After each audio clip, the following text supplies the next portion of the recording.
Assalamualaikum warahmatullahi wabarakatuh. Selamat siang semuanya. Selamat datang pada acara webinar KW Super Update for You yang kedua. Nah, acara ini dari KPLA, yaitu Kelompok Pengkaji Lingkungan Eskulap Fakultas Kedokteran Universitas Airlangga. Pertama-tama saya panjatkan puji syukur kita atas kehadiran Allah Subhanahu wa Ta'ala yang telah mempertemukan kita dan memberikan kita kesehatan pada hari ini. Dan selanjutnya, sebelum memulainya, saya akan membacakan regulasi KPLA Webinar Update for You yang kedua ini. Yang pertama, peserta diharapkan bergabung di ruang Zoom 10 menit sebelum acara dimulai.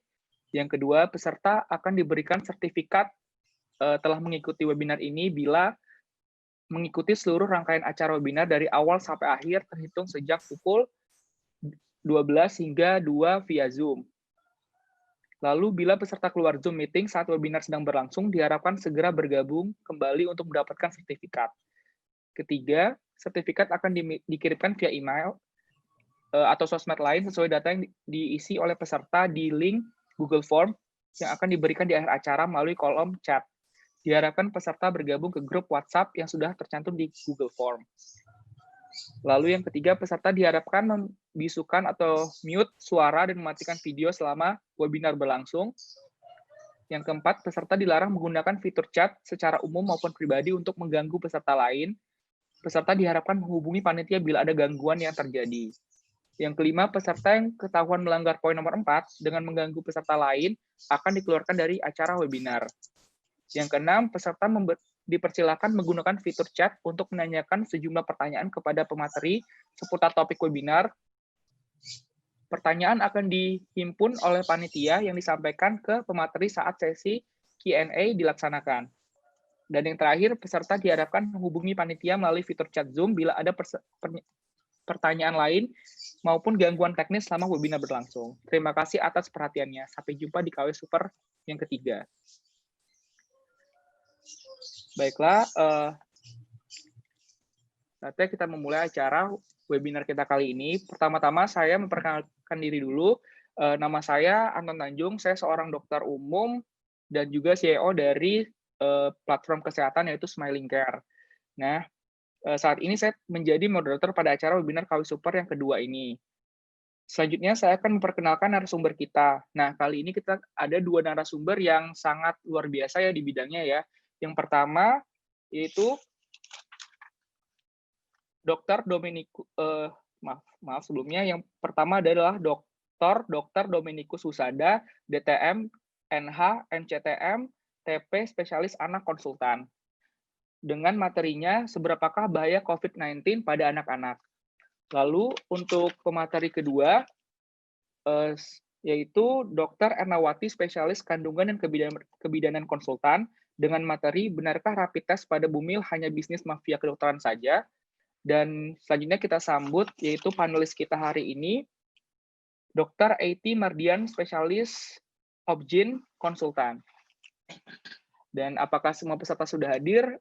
Mohon maaf sebelumnya untuk peserta tidak usah memberi chat hadir ya.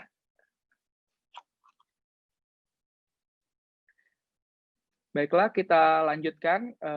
Kita sambut pemateri pertama kita, yaitu Dr. Dominikus Husada, spesialis anak konsultan. Waktu dan tempatnya kita persilakan. Terima kasih, dokter.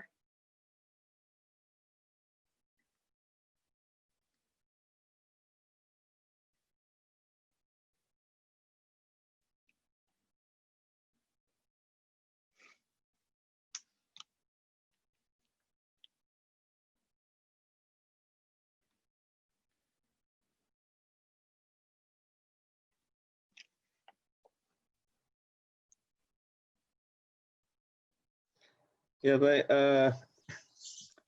saya akan mengawali sesi ini. Saya akan melakukan screen share.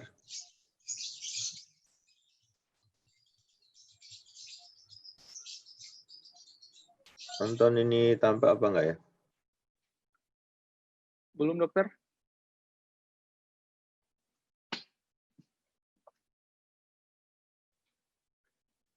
Tampak ya? Oke.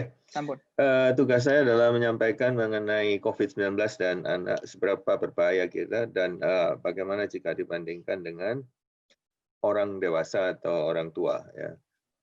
Beberapa hal akan saya cover dalam presentasi ini. Bentar ya. Yang cukup banyak, tapi kita akan selesaikan sebelum 30 menit. Baik, dokter. Nama penyakit adalah COVID-19. Nama virus adalah SARS-CoV-2. Jadi jangan keliru meletakkan istilah ini. Kalau disebut SARS-CoV-2 adalah nama virusnya, sedangkan penyakitnya namanya adalah COVID-19 sesuai dengan nomenklatur dari WHO. Mulai muncul pada bulan November-Desember 2019, merebak keluar Cina sejak akhir 2019 dan menjadi pandemi sampai hari ini. Dengan lokasi awal adalah di Wuhan atau di Provinsi Hubei.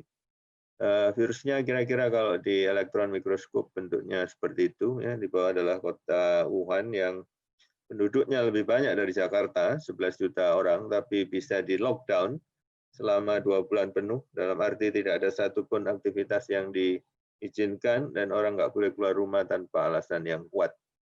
Sebetulnya virus corona adalah keluarga yang besar. Virus ini banyak isinya. Jadi bukan hanya SARS-CoV-2 ini saja. Virus ini bisa menyebabkan infeksi saluran nafas pada anak. Jadi anak yang datang dengan keluhan utama batuk pilek, itu seperempat diantaranya disebabkan oleh virus corona. Tapi corona kelompok yang Cina. Sedangkan ada 3 corona yang berbahaya yang harus diwaspadai, dan kita sudah mengalami hal-hal yang tidak nyaman dengan 3 virus ini, mulai dari SARS-CoV yang pertama, tahun 2002 yang lalu, kemudian Middle East Respiratory Syndrome di Saudi, masih berlangsung sampai hari ini, dengan kematian yang lebih tinggi sebetulnya daripada SARS-CoV-2. Nggak ada vaksin dan nggak ada obat spesifik. Dan baru tahun ini kita bergelut dengan SARS-CoV-2 yang telah memakan korban cukup besar. Di Indonesia kasus pertama dideteksi tahun 2020 pada tanggal 2 Maret. Dan saya sempat membayangkan, ya, saya tidak pernah mengira bahwa itu menjadi kenyataan, bahwa setelah kasus ini merebak, lalu semua kegiatan mayor menjadi berhenti. Semua pesawat diparkir. Emirates memberhentikan seluruh penerbangan. Singapore Airlines menerbangkan tidak satu pun dari pesawatnya, dan demikian juga ratusan airline yang lain di seluruh dunia. Pusat-pusat keagamaan menjadi sepi. Ya. Sebelumnya saya tidak yakin bahwa ini pernah akan terjadi, tapi ternyata ini terjadi oleh karena penyakit ini. Nah, dari aspek kesehatan secara umum, kita sudah diajari bahwa isolasi, lockdown, hindari kerumunan, jaga jarak, masker, dan cuci tangan adalah kunci. Namun karena kita bicara pasien anak, mohon ini disesuaikan dengan usia. Kita tidak mungkin untuk menjaga supaya orang tidak beraktivitas, karena dari segi ekonomi, daya tahan bangsa ini tidak akan cukup kuat. Beberapa negara tidak pernah melakukan lockdown seperti Korea Selatan.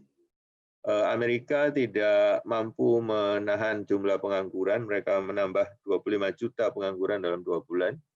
Kemudian dari aspek kesehatan anak haruslah kita prioritaskan keselamatan dan kesejahteraan anak-anak ini. Beberapa negara telah membuka sekolah setelah sempat membaik. Misalnya Perancis, Finland, dan Korea Selatan. Untuk kemudian menutupnya kembali, karena ada sekitar 70 anak yang tertular ya di beberapa negara ini. Berbeda dengan negara lain, Inggris dan Kanada cenderung untuk membuka kembali sekolah secepatnya. Ya, jadi ini indahnya sains, bahwa ada fakta-fakta yang dikemukakan yang mungkin tidak satu suara, tetapi harus menjadi dasar ketika orang memutuskan. Dalam arti, tidak sepenuhnya kita harus mengandalkan pada aspek emosional. Ya. Bayangkan kalau ini terjadi pada anak-anak, itu emosional. Nah, kita harus lihat buktinya mengatakan apa, tapi kemudian keputusan akhir adalah keputusan politis. Nah, ini juga harus dihormati. Sekolah di Indonesia sampai hari ini belum dimulai kembali. Kementerian memberi izin dengan persyaratan yang cukup berat, seperti orang naik pesawat. Jadi pada kenyataannya nanti hanya akan ada beberapa yang mampu melakukan. Tapi di lain pihak, mulai minggu kemarin atau minggu ini, pesantren sudah dibuka. Jadi ini adalah satu komunitas di mana usianya sama dengan usia sekolah, jumlahnya juga sangat besar, dan mereka telah memulai kegiatannya. Nah, haruslah kita belajar dari sejarah, ya, bahwa kita ini dalam sejarah bangsa Indonesia selama ini sejak kemerdekaan terutama, belum pernah ada himbauan yang sungguh dijalankan secara massal sampai berhasil. Kita nggak pernah. Coba kita lihat, Ya, pakai helm kalau kita pergi ke Surabaya, Pandaan, Malang, masih akan ada banyak orang nggak helman. Kalau Anda menyeberang Suramadu, Anda akan melihat orang-orang nggak helman itu banyak sekali. Ya, seat belt juga sama, kalau ada polisi pakai seat belt, kalau ada CCTV pakai seat belt, di luar itu sebagian nggak pakai. Buang sampah, orang malah buang kasur ke sungai. Keras kresek, kadang jalan, kadang enggak, kan gitu. Terus terakhir adalah himbauan untuk pakai tumbler. Seberapa ini bisa dijalankan tingkat nasional, tidak berlaku secara nasional. Jadi ada orang-orang yang menjalankan, ada kelompok yang tidak mendengarkan, ada yang cuek, dan sebagainya. Jadi apakah kemudian cuci tangan, jangan berkerumun, ya, jangan bikin kegiatan-kegiatan massal, gunakan masker, bisa kita jalankan, tentu kita harus belajar dari sejarah. Jadi itu intinya seperti itu. Baik, yang disebut anak menurut Undang-Undang Perlindungan Anak adalah sampai 18 tahun. Sebagian besar negara di dunia menggunakan batasan ini. Ya. Cara lain untuk menentukan Anda anak atau tidak itu adalah selama tumbuh dan berkembang terus berlangsung. Ya, itu adalah periode anak. Jadi remaja seyogianya diurus juga oleh dokter anak. Hampir semua dokter perkembangan remaja adalah dokter anak. Nah, bedakanlah aspek administrasi dan biologi. Jadi kalau orang sudah menikah, umurnya 12 tahun, itu keluar dari administrasi anak. Tapi secara biologi dia anak. Jadi kita harus bedakan aspek administrasi dan biologi. Di kedokteran berlaku prinsip yang jelas sekali bahwa anak bukanlah miniatur orang dewasa, dan bayi baru lahir bukanlah miniatur anak. Pada setiap periode, mereka adalah individu yang bertanggung jawab, tumbuh dan kembangnya itu unik, jadi tidak bisa dikerdilkan. Anak seperti orang dewasa yang kerdil nggak bisa begitu. Data sampai hari ini untuk COVID di dunia ini terinfeksi sudah lebih dari 11 juta, ya, mungkin sudah 12 juta. Meninggal lebih dari 500.000, yang sembuh lebih dari 6 juta. Dalam kondisi serius sekarang ini 58.000 mereka yang ada di berbagai ICU di seluruh dunia, dan 215 negara terdampak. Tersisa satu negara yang agak besar, Korea Utara, dan beberapa negara kecil yang tidak melaporkan adanya satu pun kasus, persis seperti beberapa pulau yang terpencil di Indonesia. Sedangkan di Indonesia sudah lebih dari 60.000. Ini kalau yang kita gunakan hanya data resmi pemerintah. 3.000 meninggal, sembuh lebih dari 25.000. Ada di semua provinsi, tapi tidak semua dati 2 memiliki penderita. Jadi ada sekitar 40-50 daerah tingkat 2 yang tidak pernah punya kasus ini sejak bulan Maret tahun 2020. Jadi mereka terkena imbasnya, tapi sebetulnya mereka tidak pernah punya pasien. Sedangkan pasien anak yang positif terinfeksi, itu lebih dari 4.600 sampai Juli. Sepertiganya berusia 5 tahun ke bawah, ini satu jumlah yang sangat besar. Dari segi absolutnya, kalau direlatifkan perbandingan dengan semua pasien atau pasien dewasa, ini tergantung. Pembilang per penyebutnya itu mau pakai yang mana.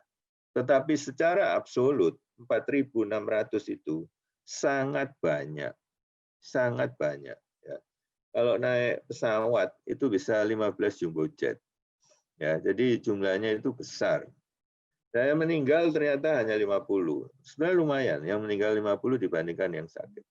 Lalu ada 2.000 orang sampai hari ini sudah dinyatakan sembuh. Ini situasi kita di Indonesia. Bagaimana menular? Melalui droplet. Percikan ludah waktu bicara, batuk, bersin. Dia ada di cairan tubuh lain ada. Jadi ada di air mata, air susu, tapi dia nggak akan cukup untuk menularkan. Penularan utama adalah pada droplet. Jadi ngomong, ya, bersin, batuk, ini kunci utama. Mengapa masker itu sangat penting? Karena kuncinya di sini.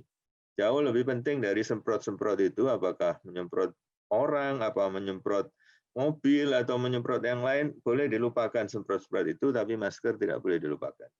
Dan virus ini berbeda dengan Ebola, tidak menembus kulit yang utuh. Jadi kalau Anda kulitnya nggak ada lukanya, Anda boleh yakin bahwa virusnya nggak akan masuk. Loh, kok cairan nempel di kulit terus bisa masuk ke kita? Itu karena kita megang, terus megang mata, megang hidung, megang mulut. Jadi seperti itu caranya dia masuk. Maka dengan semua pemikiran ini, jaga jarak, hindari kerumunan, masker, cuci tangan dengan air mengalir, dan sebagainya, akan jadi efektif. Ya. Ngomong menyebarkan, batuk juga, bersin apalagi. Jadi Jadi kalau di foto kira-kira seperti itu. Bagaimana mendiagnosa? Kedokteran selalu menggunakan cerita, periksa fisiknya, baru pemeriksaan tambahan. Ada banyak versi lab, mudah-mudahan tidak terkecoh, dan nanti di sesi berikutnya versi bagaimana penggunaannya di kebidanan dan kandungan.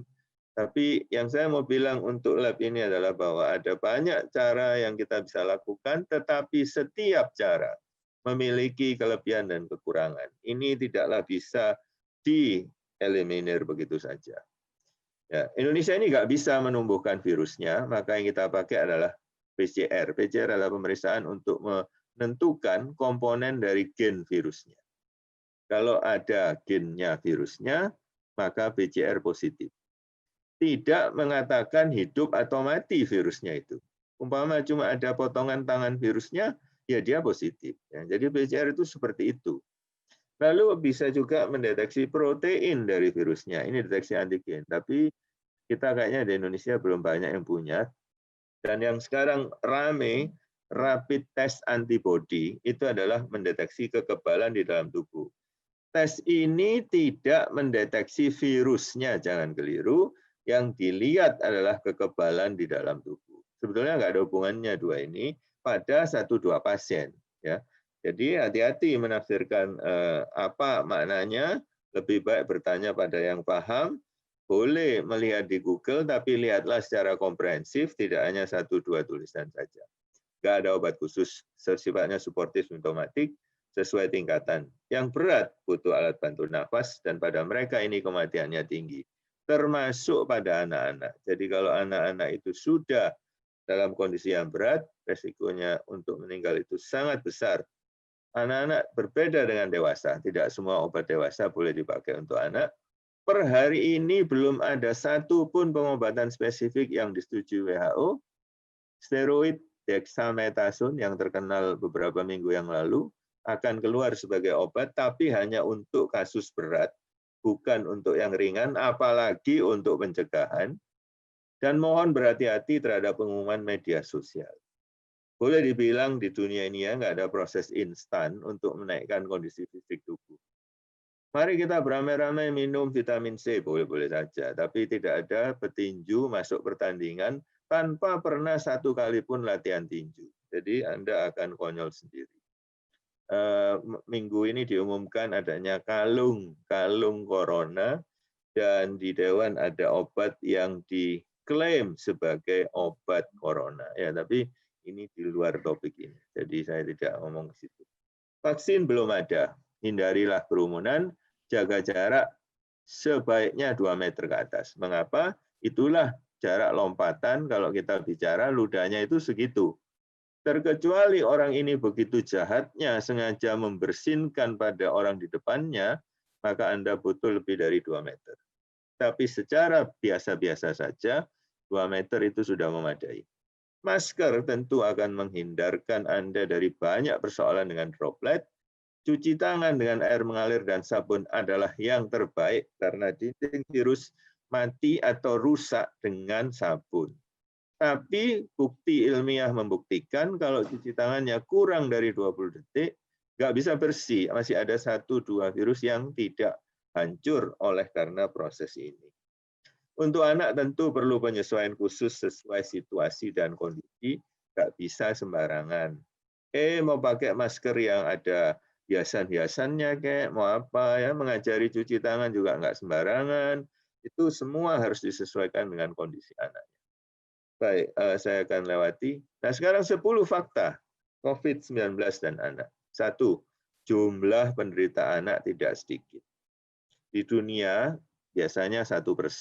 Tapi daerah-daerah yang berat seperti di New York, Madrid, Italia Utara, ya, Bergamo dan sekitarnya, ya bisa mencapai 5%. Data Indonesia tadi saya sudah sampaikan. Untungnya, tanda kutip, matinya cuma 50. Jawa Timur pada akhir Juni jumlahnya 769. Ini besar. Ya, ini naik bis antar kota 50 orang itu butuh 15 bis. Jadi isinya anak-anak semua dan mereka terinfeksi semua. Bukan satu jumlah yang kecil. Di Surabaya ada lebih dari 300 anak pada tanggal 27 Juni. 5 provinsi dengan pasien terbanyak mengikuti pasien dewasanya, ialah DKI, Jawa Timur, Jawa Tengah, Jawa Barat, dan Sulawesi Selatan. Pasien positif paling muda umur berapa? Pada hari di mana dia lahir. Jadi penularan sudah bisa terjadi sejak dari proses kelahiran. Kita tidak punya bukti menular dari kandungannya. Jadi kalau bayinya positif, menularnya adalah waktu dia persalinannya. Kematian anak karena COVID maupun kematian anak dengan COVID. Jadi COVID-nya cuma jadi tumpangan, bukan sebagai penyebab utama kematian, itu cukup tinggi. Ya. Jadi yang penting bagi saya sebenarnya bukan yang sembuh berapa, yang penting bagi saya itu yang mati berapa. Karena itulah yang menjadi indikator utama. Dan kalau PDP dihitung, jumlah anak mati di Indonesia itu hampir 500 orang, ini luar biasa besar. Dan kematian kasus positif hanya yang positif 50. Ya. Gejala dan tanda pada anak memang secara umum relatif lebih ringan. Untuk alasan yang kita tidak sepenuhnya tahu. Ya. Mungkin waktu virusnya masuk itu dia nggak bisa punya pintu sebanyak orang dewasa karena pintunya itu di anak lebih sedikit. Ya itu betul. Karena sistem kekebalan anak itu nggak sekuat dewasa. Oleh karena itu perlawanan tidak terlalu luar biasa, sehingga kerusakan tidak banyak terjadi. Itu juga benar. Ya, tapi bagaimana semua itu berinteraksi, kita terus mengumpulkan datanya. Sedangkan mereka yang sakit, itu bisa seberat orang dewasa, sampai gagal nafas, butuh alat bantu nafas, dan sebagainya. Jangan lupa ya, anak Indonesia ini sebagian berada dalam kondisi yang memang sudah tanda kutip penyakitan. Artinya gizinya tidak baik, ada TBC-nya, kita peringkat 1 dunia untuk TBC per jumlah penduduk total. Jangan lupa, penyakit-penyakit menular di Indonesia ini juga masih besar, dan mereka ini semua berada dalam kondisi yang berbahaya kalau kena COVID. Ya, dalam penyakit infeksi Indonesia adalah peringkat 1 untuk beberapa. TBC jelas. Kemudian untuk difteri kita peringkat 2 dunia. Untuk campak kita nomor 5 di Asia. Jadi prestasi kita dalam penyakit infeksi itulah yang membuat orang-orang Indonesia ini pertahanannya tidak sebaik teman-temannya dari belahan dunia yang lain. Nah, di anak ternyata gejala dan tandanya itu lebih beragam, tidak didominasi oleh saluran pernapasan saja, walaupun betul yang pernapasan masih lebih banyak. Ya, ada bahkan penelitian yang menemukan hanya 60% yang ada batuknya, yang lain tidak ada batuknya. Sedangkan pada dewasa, batuk adalah pintu masuk utama untuk mencurigai orang ini kena COVID atau tidak.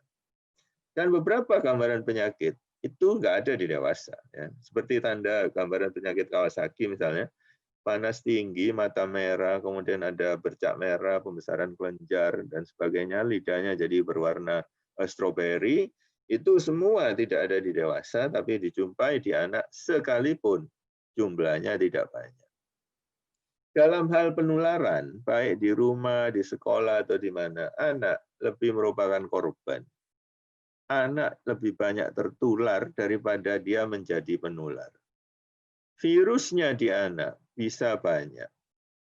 Tetapi dalam hal menulari kemampuan anak ini, tidak ada apa-apanya dibandingkan orang dewasa. Data internasional mengatakan hampir semua anak itu ditulari di rumahnya sendiri oleh orang dewasa.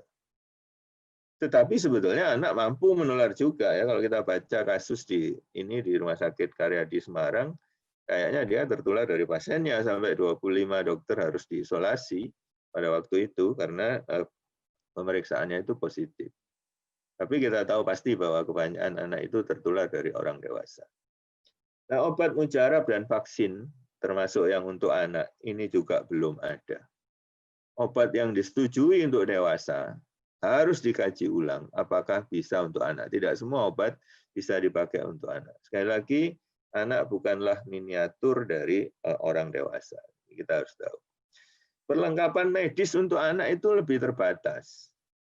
Kadang-kadang kalau mau merekam jantung ya ada alatnya, tapi yang dihubungkan ke pasien anaknya tidak ada.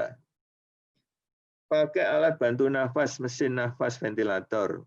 Alatnya ada, selangnya yang untuk anak tidak ada. Jadi sedikit repot oleh karena harganya sama, tapi ukuran-ukurannya itu berbeda. Nah, itu banyak rumah sakit kita tidak dilengkapi dengan hal ini. Vaksin sampai hari ini masih diuji coba, tapi secara realistis nampaknya tidak akan tersedia pada tahun 2020. Semoga pada awal 2021 kita sudah bisa dapat. Nah, yang berbeda dengan dewasa adalah aspek tumbuh kembang. Ini yang pada anak harus juga diperhatikan. Ini jangan sampai tidak diawasi sama sekali ketika anak itu sakit. Ya, berbeda dengan orang dewasa yang tumbuh dan kembangnya sudah mandek, tanda kutip. Pada anak ini akan terus berlangsung dan menentukan masa depannya. Kebutuhan tiap kelompok umur berlainan. Anak-anak remaja jauh sekali dengan anak-anak balita. Nah, tanpa mengikut sertakan praktisi anak, baik dokter anak, psikiater anak, psikolog anak, ataupun ahli nutrisi anak, ini bisa meleset. Itu yang merupakan salah satu masukan atau kritik tanda kutip, bahwa penanganan komprehensif yang menyeluruh harus juga melibatkan mereka yang menangani anak-anak. Dan tidak mungkin anak di rumah sakit kan tanpa ada orang yang jaga, berbeda dengan dewasa. Jadi pendampingnya harus ikut. Kecuali anak-anak yang koma, mereka bisa ditinggal sendirian karena tidak sadar. Tapi anak-anak yang bangun nggak mungkin. Jadi harus ada orang yang mendampinginya. Ya, ini juga yang berbeda. Perkembangan fisik harus dilihat tiap segmen umur, apakah dia bayi, balita, anak-anak, ataupun remaja. Nah, selama pandemi ini, anak adalah termasuk korban yang paling parah. Ini harus dipahami dulu. Bukan karena masalahnya yang sakit, tapi masalah asih, asa, dan asuhnya. Ibunya sudah jengkel karena sudah berbulan-bulan anak ini nggak keluar rumah, cuma di sekolah terus. Ya, sehingga kalau ditanya sama ibunya didiamkan. Didiamkan adalah kekerasan dalam rumah tangga. Padahal kalau di Saudi, anaknya tanya terus sepanjang hari. Nah, ini repot. Tetapi itulah kodratnya orang tua. Dia harus bisa menyesuaikan. Ya, jadi di luar aspek medisnya, ada sangat banyak yang harus dilihat juga. Bisakah anak itu diisolasi sekian lama? Secara psikologis, aspek ini apa merugikan atau menguntungkan? Nah, ini harus dikalkulasi dengan baik. Apa bisa pendidikannya dilakukan dengan online? Untuk orang Surabaya mungkin gampang. Untuk orang Jakarta mungkin gampang. Tapi kalau Anda penduduk Pulau Masa Lembu, pendidikan online adalah masalah. Banyak sekali desa di Jawa Timur misalnya, yang situasinya itu nggak seperti di pinggiran kota Surabaya. Nggak ada sinyal, orang nggak punya handphone tapi modelnya yang candy bar, nggak bisa untuk pakai WA, nggak bisa untuk YouTube. Punya handphone dipakai bapak ibunya, nggak mampu beli yang lagi. Punya handphone, punya ini tapi nggak bisa beli pulsanya. Jadi repot, ya, nggak bisa seperti itu. Jadi memang selama pandemi anak termasuk korban terparah. Berapa banyak anak-anak kita yang tinggal di Indonesia pada setting seperti ini mampu mengikuti pendidikan online? Ini harus keluar. Dan anak itu diem, nggak bisa cerita, nggak bisa ngomong, nggak bisa protes. Anak nggak demo. Tidak dapat bersuara untuk diri dan kelompoknya. Sangat tergantung pada orang tua, sehingga memerlukan bantuan orang yang peduli. Padahal hak anak itu minimal ada 10. Ya. Hak anak itu banyak sekali. Dan ini harus betul-betul dijaga, bukan oleh dia, karena dia nggak bisa. Kitalah yang menjaganya. Hak ini sering disepelekan. Dianggap bahwa karena anak. Ini keliru sebenarnya, karena Indonesia sudah meratifikasi konvensi internasional yang menghormati hak anak. Dan yang terakhir adalah obat, vaksin, alat, serta metode pengobatan harus selalu disesuaikan dengan situasi dan kondisi. Dosis obat perlu diperhatikan dengan baik. Loh, pakai masker, mungkin umurnya kurang dari 2 tahun, masker nggak terlalu disarankan, anaknya bisa sesek itu. Ya. Apa anak bisa hidup di lingkungan yang semua orang bermasker? Ini secara psikologi nggak baik. Oleh karena anak itu harus melihat wajah. Jadi kalau orang pakai masker wajahnya jadi sama semua. Dia mungkin juga lupa ibunya yang mana. Nah, ini perlu diketahui. Apalagi orang-orang lain. Ya. Jadi masker pun ada aspek psikologisnya. Cuci tangan, bagaimana ngajarinya? Ya. Oh, saya selalu ngajari, dok. Cuma masalahnya airnya tidak ada, ya repot, nggak mungkin bisa dilakukan. Oleh karena itu, kita butuh penyesuaian dengan baik. Bahwa orang remaja dan seterusnya wajib pakai masker, kita sudah tahu bersama. Bahwa ada orang punya ide macam-macam ya supaya lebih menarik, terutama pada anak kan lebih menarik kalau kita bisa menggunakan beberapa variasi atau ide-ide ini, tidak masalah. Ini bisa kita modifikasi sendiri. Karena pada anak hal-hal seperti inilah yang sebetulnya perlu dikomunikasikan. Baik, jadi sebagai penutup, penyakit ini berbahaya. Cukup banyak anak menjadi korban. Jumlah penderitanya relatif sedikit dibanding dewasa, tapi secara absolut ya besar. Gejala dan tandanya bervariasi, dan yang lebih menyakitkan, anak lebih dalam posisi korban selama pandemi ini. Saya kira itu yang bisa saya sampaikan. Saya kembalikan lagi pada Dr. Anton. Terima kasih Dokter Domi atas waktunya dan materinya yang sangat bagus sekali ya Dokter ya, tentang seberapakah bahaya COVID-19 pada anak-anak. Nah, tadi juga ada take home message-nya dari Dokter Domi, dan mungkin nanti kita akan rangkum di akhir acara ya Dokter ya. Terima kasih Dokter. Untuk semuanya,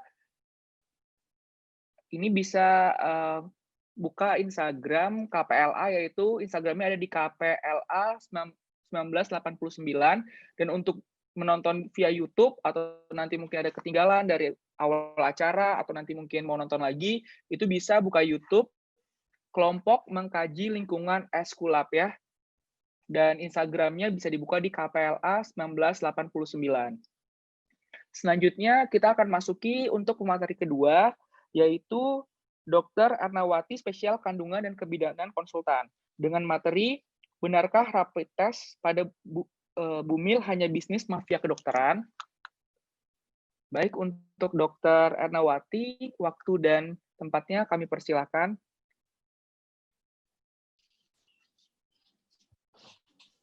Baik, selamat siang. Selamat siang, Dokter. Assalamualaikum warahmatullahi wabarakatuh. Waalaikumsalam, Dokter. Anton, kemudian Dokter Domi, semua teman-teman panitia dan semua yang hadir di sini. Senang sekali siang ini saya bisa sharing tentang ibu hamil dan COVID. Saya akan share screen.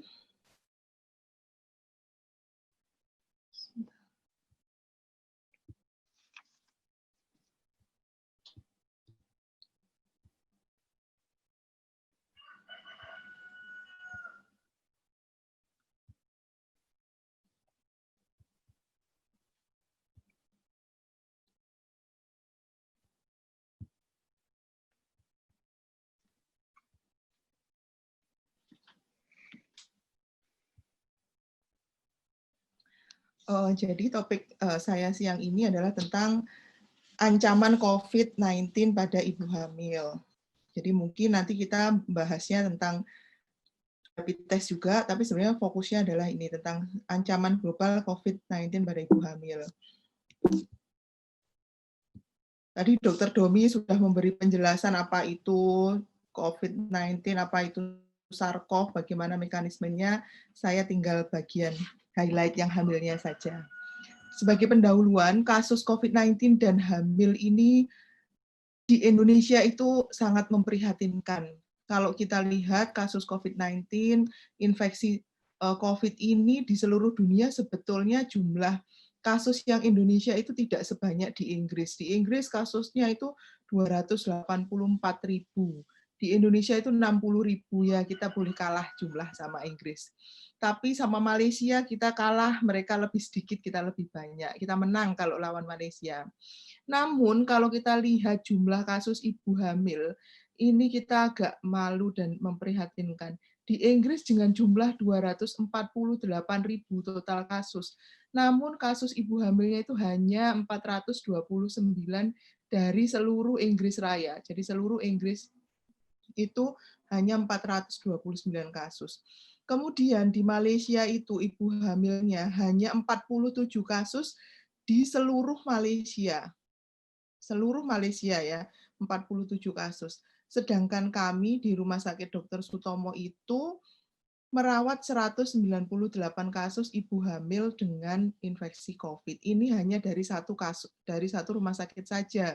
Di Rumah Sakit Dr. Sutomo di Surabaya ini ada berapa banyak rumah sakit rujukan? Ada Rumah Sakit UNER, ada Rumah Sakit Husada Utama, ada Haji, yang juga mempunyai kasus yang cukup banyak. Jadi kalau kita jumlahkan, mungkin di Surabaya saja, kasus ibu hamil dengan COVID ini mungkin mencapai 300 atau 400-an kasus. Itu sebanding dengan kasus di seluruh Inggris, di mana mereka jumlahnya itu lebih banyak daripada kita yang terinfeksi. Namun jumlah ibu hamil yang terinfeksi itu lebih sedikit. Pada webinar di UNER, kita sempat menanyakan kenapa mereka mempunyai kasus yang lebih sedikit pada ibu hamilnya. Ternyata jawabannya cuma satu. Orang hamil di sana itu takut terinfeksi, sehingga mereka patuh terhadap protokol kesehatan yang disampaikan oleh pemerintah, anjuran WHO, seperti yang disampaikan Dr. Domi tadi. Mereka takut kalau nanti menular pada anaknya, sehingga ibu hamil itu lebih patuh. Kenapa jumlah kasus mereka itu lebih sedikit? Sehingga mereka disuruh stay at home, tinggal di rumah ya tinggal di rumah, pakai masker ya pakai masker, jaga jarak ya jaga jarak, cuci tangan ya iya, semua dipatuhi demi mengamankan bayi dalam kandungan. Nah, kenapa di Indonesia kasusnya begitu banyak? Mungkin tidak banyaknya kasus yang tanpa gejala membuat orang lebih pede, ya ini orang ini tidak apa-apa, sehingga ngobrol pun biasa saja tanpa masker. Kemudian pergi-pergi ke mall ini sudah dibuka aman, sehingga kasus di Surabaya ini sangat banyak, sehingga Surabaya bukan merah lagi tapi hitam ya. Nah, kalau kita ingat sedikit bahwa perjalanan penyakit ini dari orang terinfeksi sampai kemudian menimbulkan gejala itu memerlukan waktu. Pada fase awal tergantung responnya. Kalau seseorang itu daya tahan tubuhnya baik pada stage 1, pada early infection, maka dia mungkin masih panas, meriang, batuk. Orangnya daya tahan tubuh baik, maka dia akan sembuh sendiri, maka dia tidak akan jadi sakit. Tapi kalau daya tahan tubuhnya kurang, maka dia akan masuk ke fase 2, di mana dia akan masuk lebih dalam lagi ke paru-paru, menimbulkan keluhan sesak, hipoksia, dan kalau berlanjut dia akan menjadi yang berat yang sampai perlu perawatan ICU, perlu dipasang alat bantu nafas misalnya. Nah, ini adalah perjalanan klinis penyakit ini. Nah, bagaimana pengaruhnya pada kehamilan? Sebenarnya kehamilan dan persalinan itu tidak meningkatkan risiko infeksi. Jadi orang hamil itu tidak dibilang bahwa hamil itu lebih rentan, sebetulnya tidak. Orang hamil itu mempunyai risiko tertular sama dengan orang yang tidak hamil. Tidak lebih kebal dan juga tidak lebih rentan. Dan 90% sebetulnya orang yang hamil dengan terinfeksi COVID ini tidak memerlukan persalinan segera. Artinya kalau orang itu sakit, terinfeksi COVID, apakah harus segera dilahirkan? Tidak, 90% tidak memerlukan persalinan segera. Nah, sama dengan orang tidak hamil, resikonya juga meningkat pada orang hamil dengan komorbid. Dengan komorbid apa ya? Sama dengan komorbid yang tidak hamil. Orang hamil dengan hipertensi, diabetes, kemudian orang hamil dengan kegemukan, obesitas, itu meningkatkan risiko terinfeksi. Nah, kalau dia hamil dengan komorbid itu, maka dia akan mudah terinfeksi. Tingkat keparahan, kebutuhan ICU sebetulnya sama dengan pasien yang tidak hamil. Namun, walaupun beberapa data itu tidak mendukung, maksudnya belum sepenuhnya ada bukti, beberapa laporan menunjukkan bahwa kalau ibu hamil itu terinfeksi, maka resiko terjadinya persalinan prematur, keguguran, itu juga bisa meningkat.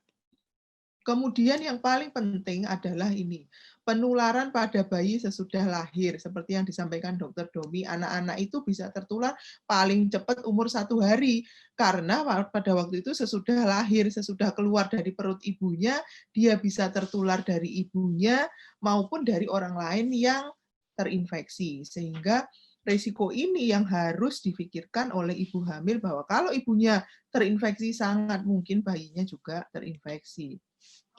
Nah, Apa gejalanya? Gejala COVID pada orang hamil itu sama dengan orang yang tidak hamil. Sebagian besar orang datang dengan panas dan batuk. Ini adalah keluhan utama orang hamil dengan COVID. Orang hamil dengan demam, maka curiga dulu ini adalah mungkin dia terinfeksi COVID. Orang hamil batuk-batuk, hati-hati, mungkin dia juga bisa terinfeksi COVID.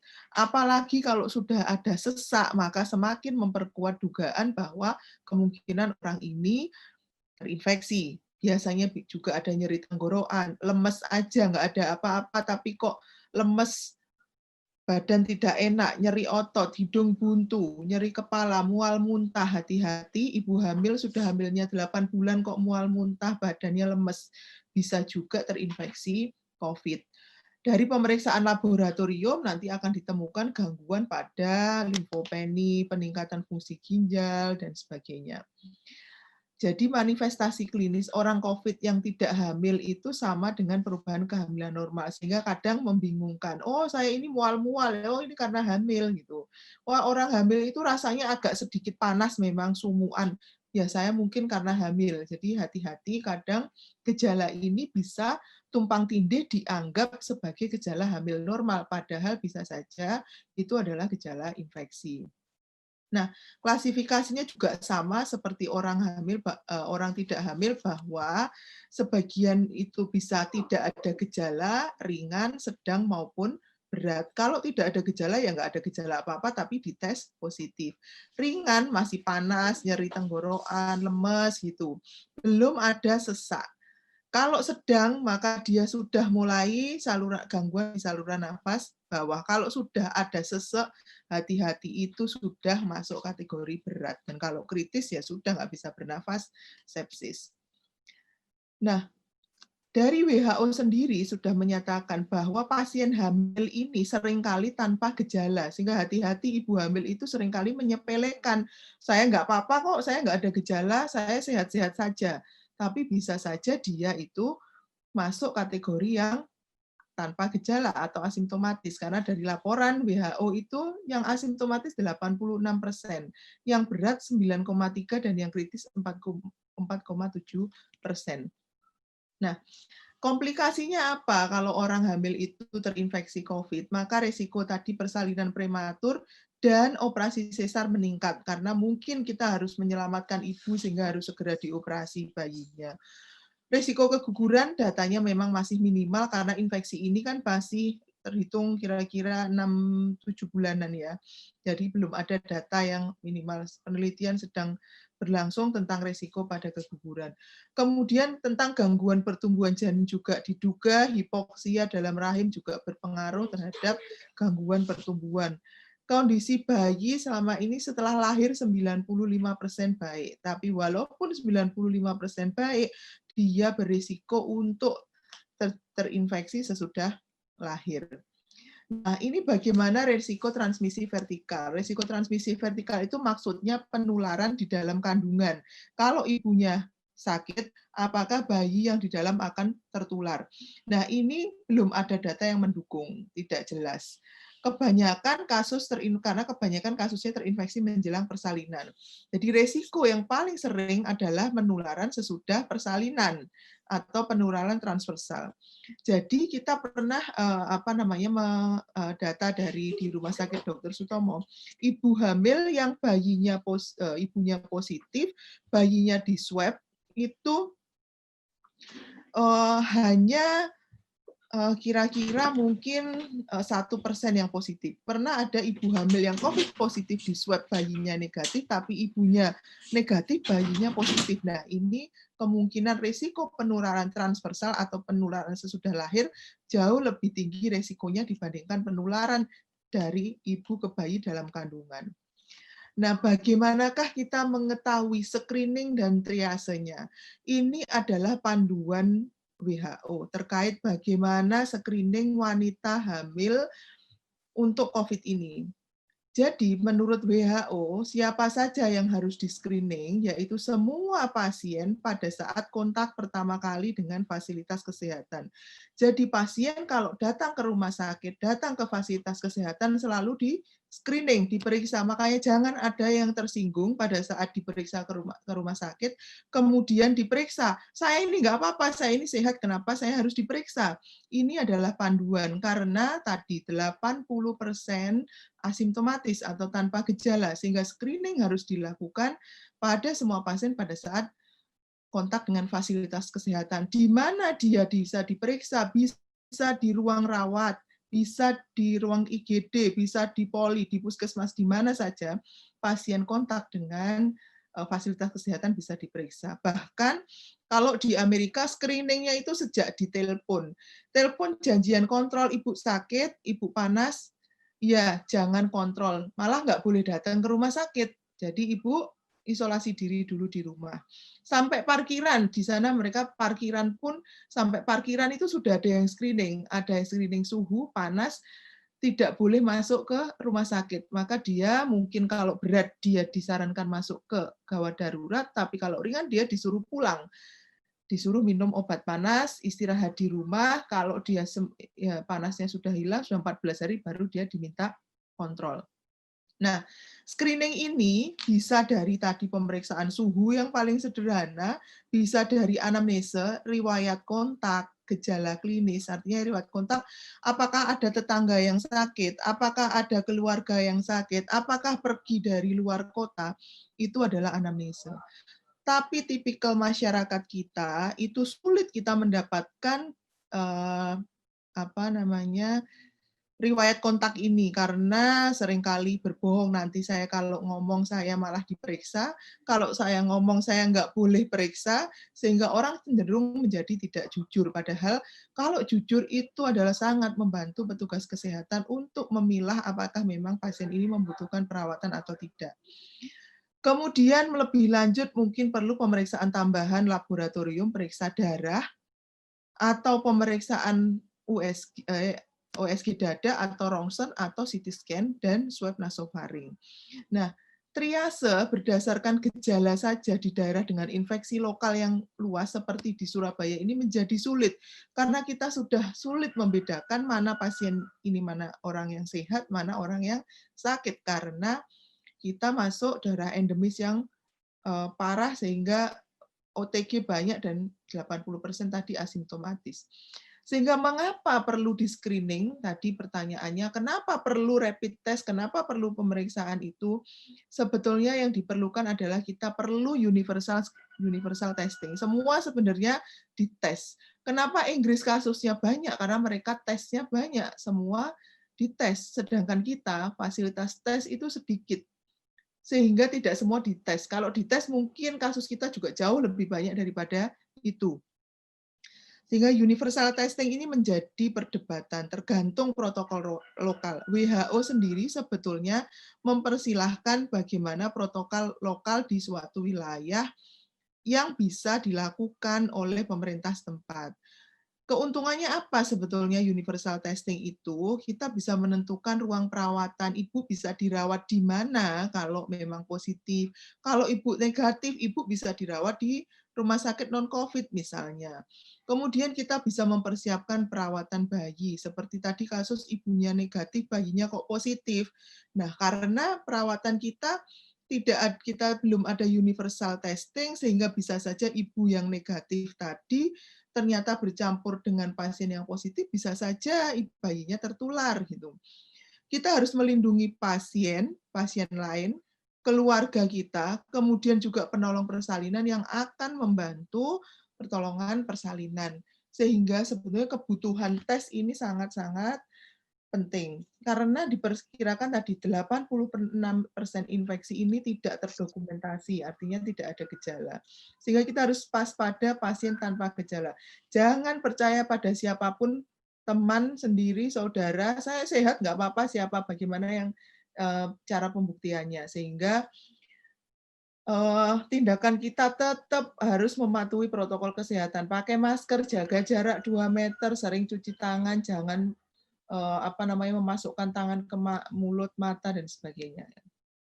Nah, hati-hati.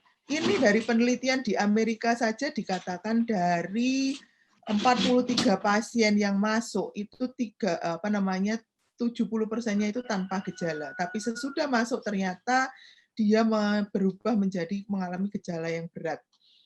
Kemudian dari kasus yang kita rawat di Rumah Sakit Dr. Sutomo itu 66% itu pasien tidak ada gejalanya.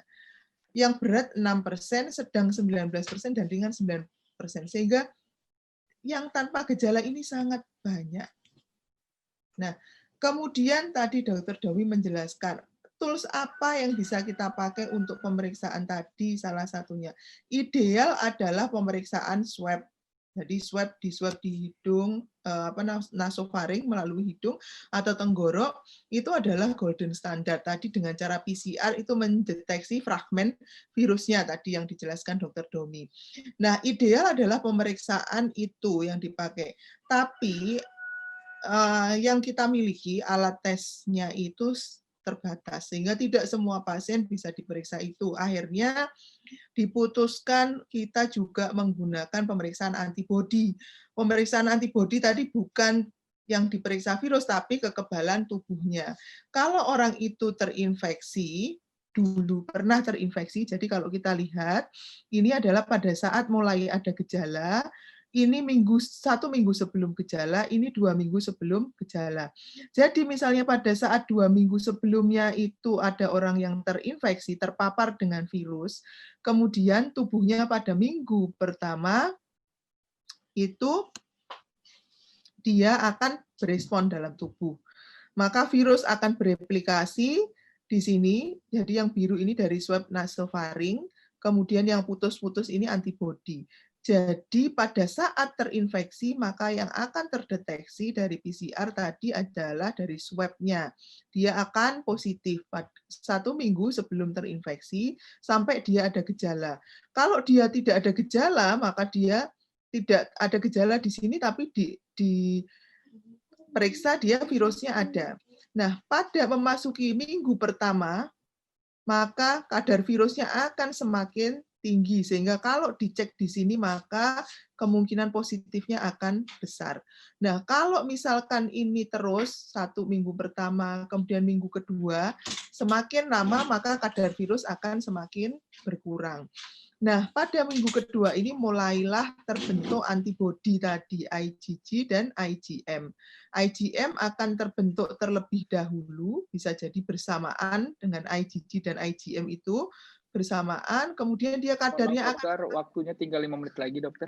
Ya, semakin naik, maka dia akan, kalau diperiksa di sini, maka kadar antibodinya yang ada. Maka jadi rapid test itu periksa antibodi. Kalau dia dites di awal, dia belum terbentuk. Orang yang antibodinya negatif, belum tentu dia tidak positif. Yang antibodinya positif, belum tentu dia terinfeksi. Karena kalau misalkan diperiksa di sini, virusnya sudah nggak ada, tapi dia masih positif. Nah, ini rapid test tadi sudah dijelaskan Dr. Domi. Ini adalah data kasus kita di Rumah Sakit Dr. Sutomo.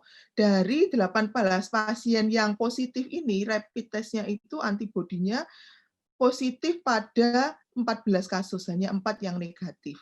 Tapi gejalanya yang ada hanya separuhnya saja, sehingga kalau kita hitung, maka dengan pemeriksaan ini, rapid test antibody itu masih mempunyai keuntungan karena dia mempunyai sensitivitas 75%. Baru kemudian pemeriksaan lab dan pemeriksaan rongsen. Jadi kenapa orang disuruh periksa rapid test? Salah satunya adalah untuk mendeteksi screening awal, bukan diagnostik. Jadi kalau dibilang rapid test yang positif, bukan stempel bahwa orang ini sakit, tapi ada kemungkinan orang ini sakit, sedang sakit, atau pernah terinfeksi. Sehingga perlu follow up, karena alat kita terbatas tadi, kalau rapidnya positif dilanjutkan dengan pemeriksaan swab. Ini adalah panduan dari pemerintah.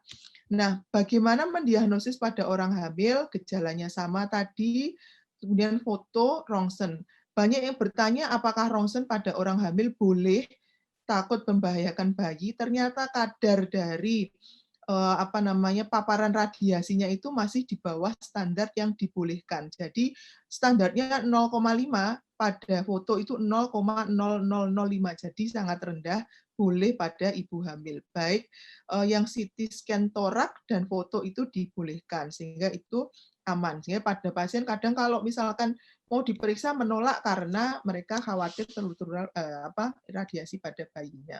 Nah, kalau dari screening tadi positif, maka dilakukan lanjutan di swab. Kalau hasilnya positif, memang orang itu terkonfirmasi. Tapi kalau hasilnya negatif, mungkin orang ini tidak terinfeksi atau pada fase awal infeksi.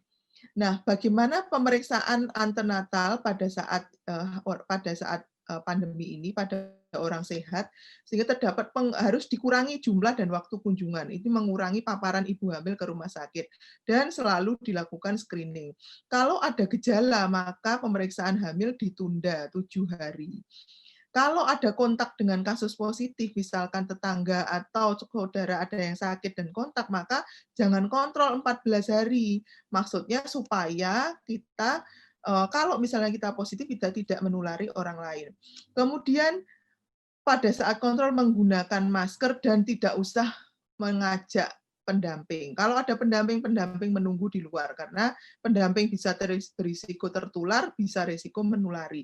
Dan kalau ibu hamil itu risiko rendah, maka sebaiknya kontrol itu pada 3 bulan, pertama 5 bulan, kemudian masuk 7 bulan, dan 9 bulan pada waktu menjelang persalinan. Tidak seperti biasanya yang minimal 8 kali, ini cukup 4 kali pada saat screening saja. Nah, bagaimana dengan pasien? Boleh saya lanjutkan? Waktu. Ya, boleh dokter.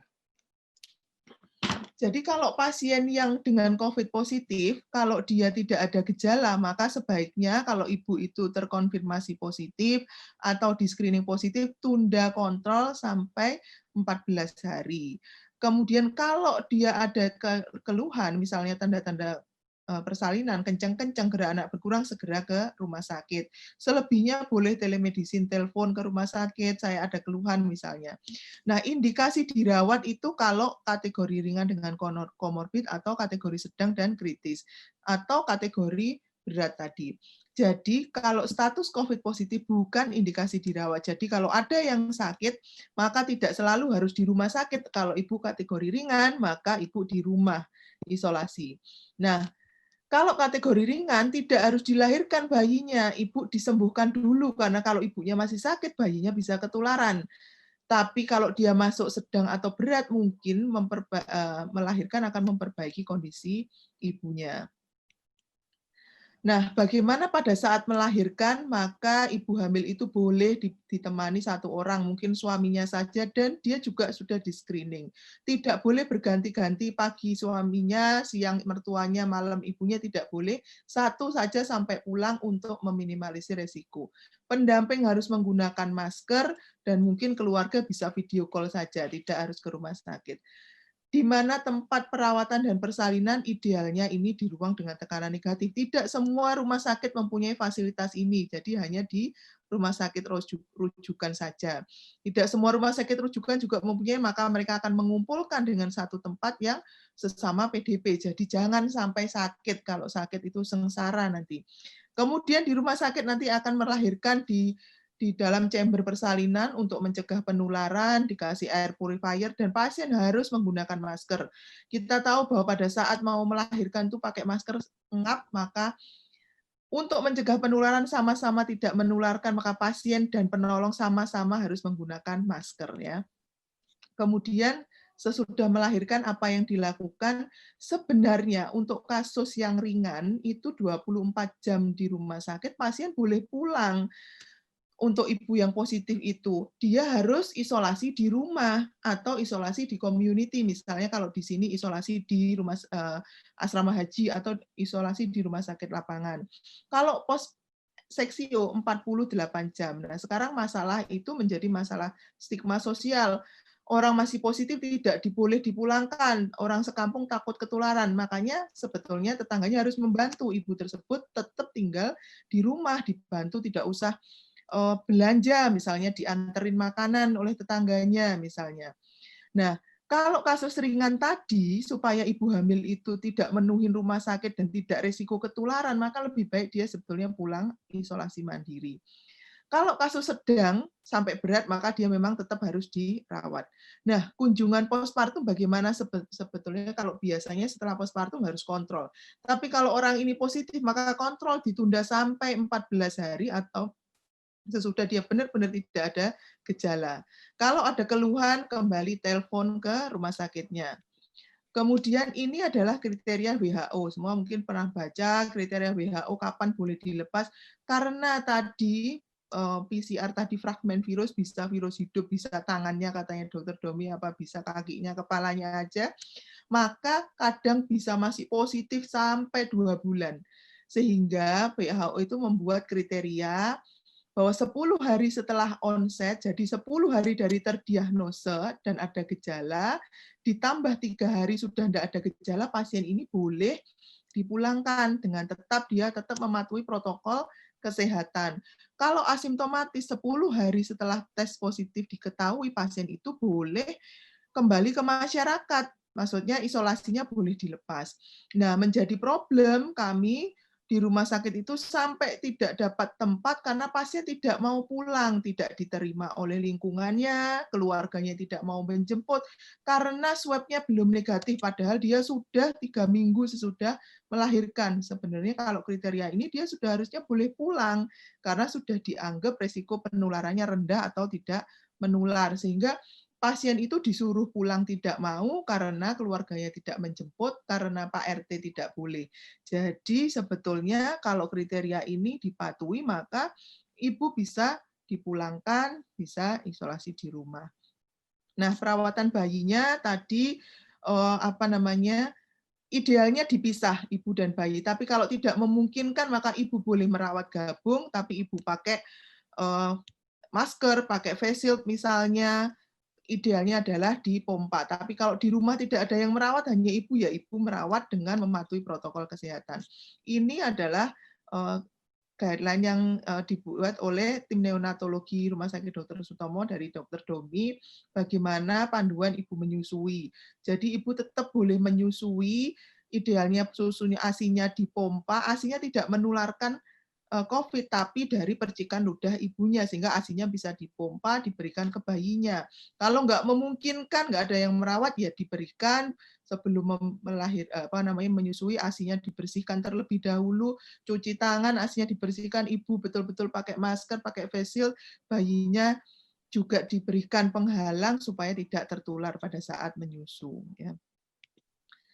Nah, ini pesan yang dibawa pulang bahwa ibu hamil itu resikonya meningkat pada ibu hamil dengan komorbid, risiko terjadi persalinan prematur dan gangguan pertumbuhan pada bayi. Dan ingat bahwa di Surabaya itu 60% ibu hamil tanpa gejala, tapi dia berisiko untuk menularkan. Sehingga perlu pemeriksaan screening untuk menentukan tempat persalinan dan mencegah penularan pada bayi. Terdapat penyesuaian cara pemeriksaan, proses persalinan, dan tempat persalinan pada ibu hamil dengan COVID-19. Nah, mari bersama-sama kita lawan COVID-19 agar kita juga tidak sama-sama dikurung terus sama corona ini. Demikian Dr. Anton yang bisa saya sampaikan. Semoga bermanfaat. Terima kasih Dr. Ernawati atas materinya yang sangat luar biasa ya dokter ya. Semoga teman-teman di sini bisa menyerap ilmu dari Dr. Ernawati dan juga Dr. Domi. Sebelum masuk ke sesi tanya jawab, saya juga memperkenalkan panelis kita yaitu Dr. Ekti, spesialis Obgyn Konsultan. Selanjutnya saya memberikan sebelumnya Dr. Erna, Dr. Dominikus, dan Dr. Ekti untuk bersama-sama masuk ke dalam sesi tanya jawab kita kali ini. Baiklah dokter, untuk pertanyaan pertama, Assalamualaikum, selamat siang, Dr. Dominikus, Dr. Ernawati, Dr. Ekti. Mohon izin bertanya, apakah mungkin seorang bayi baru lahir positif COVID-19, padahal kedua orang tuanya negatif, sedangkan fasilitas kesehatan, tempat bersalin, dan perawatan sudah disetting sedemikian rupa, sehingga kecil kemungkinan penularan dari tenaga kesehatan atau lingkungan rumah sakit kepada pasien. Kira-kira apa dokter penyebabnya? Terima kasih dokter. Matur suwun. Baik. Baik dokter, ini mungkin pertanyaan Ini ke dokter. saya sudah bisa unmute, cuman mohon maaf videonya masih ada gangguan ya, nggak apa-apa ya. Iya dokter, nggak apa-apa dokter. Nggak apa-apa ya, sambil menunggu. Baik, terima kasih ya, topik yang sangat menarik Dokter Tanjung ya, dari Dokter Erna maupun Dokter Dominikus. Dokter Dominikus tadi bercerita banyak tentang anak, sedangkan Dokter Erna tentang kehamilan dan kemudian sampai setelah persalinan tata laksananya seperti apa. Jadi pertanyaan saya yang pertama, saya akan menanyakan terlebih dahulu ke Dokter Erna. Jadi Dokter Erna tadi bercerita banyak tentang bahwa ada beberapa hal ideal yang harus kita ketahui pada saat seorang ibu hamil, terutama di era pandemik ini. Termasuk salah satunya adalah bagaimana sebenarnya penting sekali untuk kita mengetahui status COVID pada seorang ibu hamil, apalagi ketika dia melakukan persalinan ya, pada saat persalinan. Dilemanya saat ini yang terjadi itu seringkali si ibu datang dalam keadaan tidak tahu ini dia apakah dalam fase status COVID-nya seperti apa, itu tidak tahu. Karena mungkin sosialisasi kita sebagai seorang dokter obgyn kurang ini ya, kurang terlalu menjangkau jauh. Padahal tadi seperti disampaikan bahwa kalau kita tidak tahu status COVID-nya, maka nanti ada beberapa resiko ya, resiko bagi ibu sendiri, bagi janinnya maupun bagi tenaga penolong kesehatan. Nah, pertanyaan saya adalah, kira-kira dalam situasi yang seperti sekarang, idealnya yang bisa kita lakukan ya sebagai seorang penolong persalinan, baik sebagai seorang bidan nanti maupun dokter umum maupun dokter obgyn, kalau ada pasien yang datang ke tempat kita dalam rangka ingin bersalin, kemudian dia belum tahu status COVID-nya itu seperti apa, yang kita lakukan harus seperti apa. Kemudian yang kedua adalah apabila seorang ibu yang datang tanpa mengetahui status COVID-nya, itu sebaiknya dia diletakkan di mana? Apakah dia digabung dengan para pasien yang sama-sama tidak diketahui statusnya, atau digabung dengan yang pasien yang aman, yang misalnya yang ternyata negatif ya, sudah diketahui statusnya negatif. Kemudian yang ketiga, apakah mungkin buat kita melakukan screening massal pada ibu hamil yang menjelang usia persalinan, dan apakah screening massal itu kira-kira apakah cukup rapid atau harus swab? Ya, itu yang untuk Dokter Erna. Yang untuk Dokter Domi saya tanyakan sekalian atau nanti saja ya? Mungkin bisa salah satu dulu, dokter.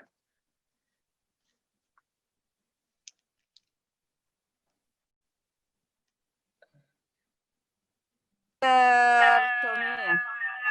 Sekalian Dokter Domi ya. Dokter Domi, saya punya satu pertanyaan. Yang ini ada hubungannya dengan anak sekolah ya, Dok ya. Anak sekolah lah. Tadi Dokter Domi mengatakan bahwa sebenarnya kasus pada anak itu kasusnya cukup tinggi dan resiko kematiannya itu juga tinggi. Kalau menurut Dokter Domi dalam situasi yang seperti sekarang, anak-anak ini sebenarnya sudah cukup ideal nggak masuk sekolah? Anak SD maupun SMP lah. Mungkin kalau kuliah sudah bisa menjaga diri ya. Saya mohon pendapat Dok. Kemudian yang kedua, kira-kira dengan kasus pandemik seperti sekarang di mana banyak ibu yang takut untuk memeriksakan anaknya, terutama untuk vaksinasi, kira-kira ada antisipasi nggak untuk dalam waktu 6 bulan atau setahun lagi bahwa mungkin nanti akan ada wabah lain yang kita alami, mungkin wabah difteri begitu ya Dok, karena difterinya kan banyak ditunda. Jadi mohon jawabannya ya Dok. Terima kasih. Terima kasih Dokter Aiti atas pertanyaannya. Mungkin pertama dipersilakan kepada Dokter Ernawati untuk menjawab pertanyaan terlebih dahulu. Waktu dipersilakan. Ya. Terima kasih. Jadi pertanyaan Dr. Eti yang pertama tadi bagaimana screening. Tadi sudah saya sampaikan di penjelasan saya bagaimana screening itu sangat penting. Idealnya semua wanita hamil itu dilakukan screening pada saat memasuki rumah sakit. Jadi bukan hanya pada saat dia itu mau melahirkan, tapi pada saat dia kontak dengan fasilitas kesehatan itu sebetulnya harus sudah dilakukan screening, apalagi mau melahirkan. Nah, screening apa yang dipakai? Idealnya sebenarnya adalah swab. Nah, kalau misalnya kita mempunyai fasilitas swab yang jadinya cepat, misalnya dalam kurun waktu misalnya 2 jam selesai, maka akan sangat ideal sekali. Nah, tapi karena swab ini jadinya lama, biayanya mahal, maka kita tidak bisa melakukan screening dengan swab. Maka salah satu cara adalah mungkin yang lebih murah dan lebih terjangkau adalah screening dengan pemeriksaan antibodi atau yang disebut rapid test tadi. Nah, itu adalah screening, bukan untuk diagnostik. Jadi screening adalah untuk mengarahkan kita apakah pasien ini akan diperiksakan lebih lanjut untuk pemeriksaan swab misalnya. Jadi idealnya semua pasien yang datang ke fasilitas kesehatan atau dia akan melahirkan, maka dia dilakukan screening. Screening di apakah dia ada risiko terinfeksi atau tidak. Jadi screening itu pada saat pasien itu menjelang persalinan. Nah, karena screening itu umumnya memang ada keterbatasannya. Jadi, karena dia antibodi, maka tadi dari slide saya bahwa dia kadarnya akan tinggi pada saat misalnya 2 minggu kedua, minggu ketiga. Sesudah itu dia akan menurun. Kalau dia misalnya terperiksa positif, maka belum tentu pasien ini terinfeksi, dan jika negatif belum tentu juga pasien ini tidak terinfeksi karena tergantung di mana kita periksa. Namanya juga screening, maka perlu pemeriksaan lanjutan. Tetapi daripada kita tidak bisa melakukan screening apa-apa, maka salah satunya pemeriksaan antibodi atau rapid ini sangat membantu. Jadi pada saat pasien kontak dengan fasilitas kesehatan harus di screening. Nah, kemudian di mana pasien ini harus diletakkan kalau misalkan belum dilakukan screening, maka suatu rumah sakit harus mempunyai fasilitas untuk mengelola. Jadi idealnya kita itu kalau ada pandemi itu kan datangnya nggak bilang-bilang. Kalau ini bilang sudah dari tahun kemarin kita akan kedatangan corona, tentu rumah sakit sudah bangun semua. Fasilitas dengan tekanan negatif, fasilitas dengan ini akan dibangun. Namanya pandemi, kita nggak tahu kapan datangnya, tiba-tiba datang saja. Di Indonesia yang dulu dibilang aman, nggak ada infeksi, tahu-tahu infeksi, dan seperti ini kenyataannya pasiennya banyak sampai pasien nggak dapat tempat, maka kita harus memodifikasi. Nah, misalnya contohnya adalah ini yang kita akomodir. Saya share screen ya. Boleh, dokter. Ini adalah contoh kami di Rumah Sakit Dr. Sutomo. Jadi semula itu kamar bersalin kita itu hanya di yang hijau ini, tidak ada tempat yang lain. Tapi karena kita menerima pasien seperti ini, maka kita tidak bisa menggabungkan. Tadi pertanyaannya ada yang tadi pertanyaan belum sempat dijawab, ibunya negatif, orang tuanya negatif, anaknya tahu-tahu positif. Kalau kita tidak tahu statusnya, kita tidak melakukan screening, maka itu akan sangat mungkin terjadi penularan antar sesama pasien, terjadi penularan dari petugas kesehatan ataupun dari pasien ke petugas kesehatan akan sangat mungkin. Sehingga kita harus memilah. Dengan screening tadi kita bisa memilah, maka kita membuat bahwa ruang kuning ini dulu di Sutomo adalah ruang nifas. Sesudah melahirkan pindah ke sini. Tapi karena situasi, maka ruang kuning ini kita jadikan ruang transisi sementara. Kita sebelum kita tahu statusnya pasiennya. Kalau sudah dilakukan screening dan diperiksa ternyata memang positif, kita pindahkan ke ruang yang merah ini.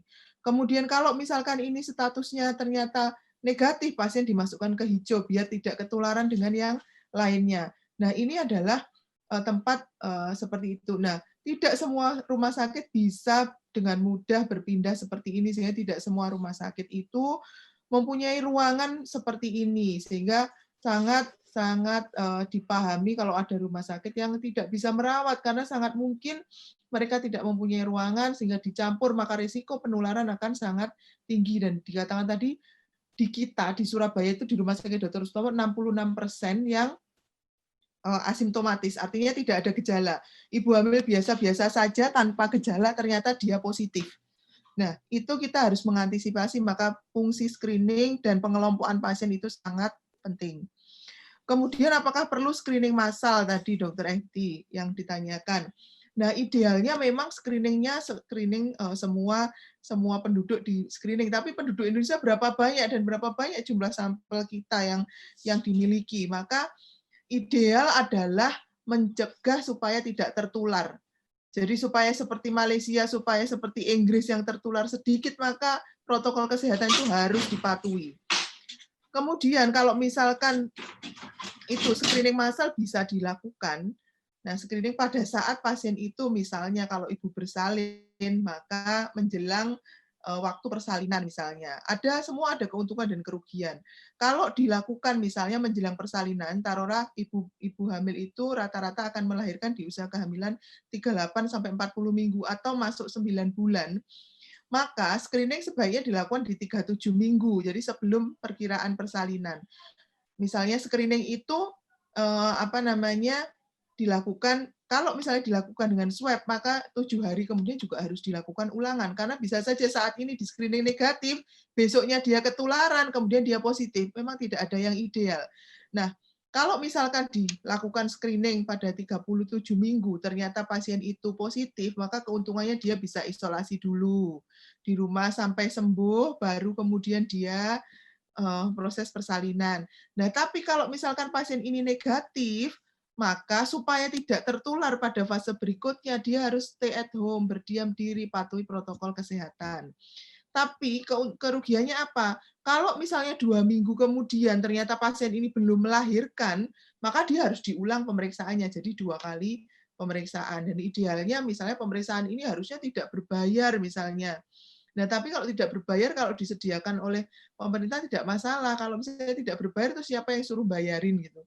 Jadi memang problemnya banyak untuk masalah screening itu, sehingga ya ini masih menjadi perdebatan bagaimana kita bisa melakukan screening. Kalau tidak, ya risiko itu yang harus ditanggung, baik oleh pasien, petugas kesehatan, sesama pasien, risk tertular itu sangat tinggi. Begitu, Dr. Eti ya. Terima kasih Dr. Erna atas jawabannya.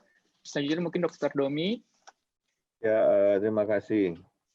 Saya akan menjawab dari pertanyaan yang Dr. Eti 2, kemudian 1 yang tadi Dr. Anton menyampaikan.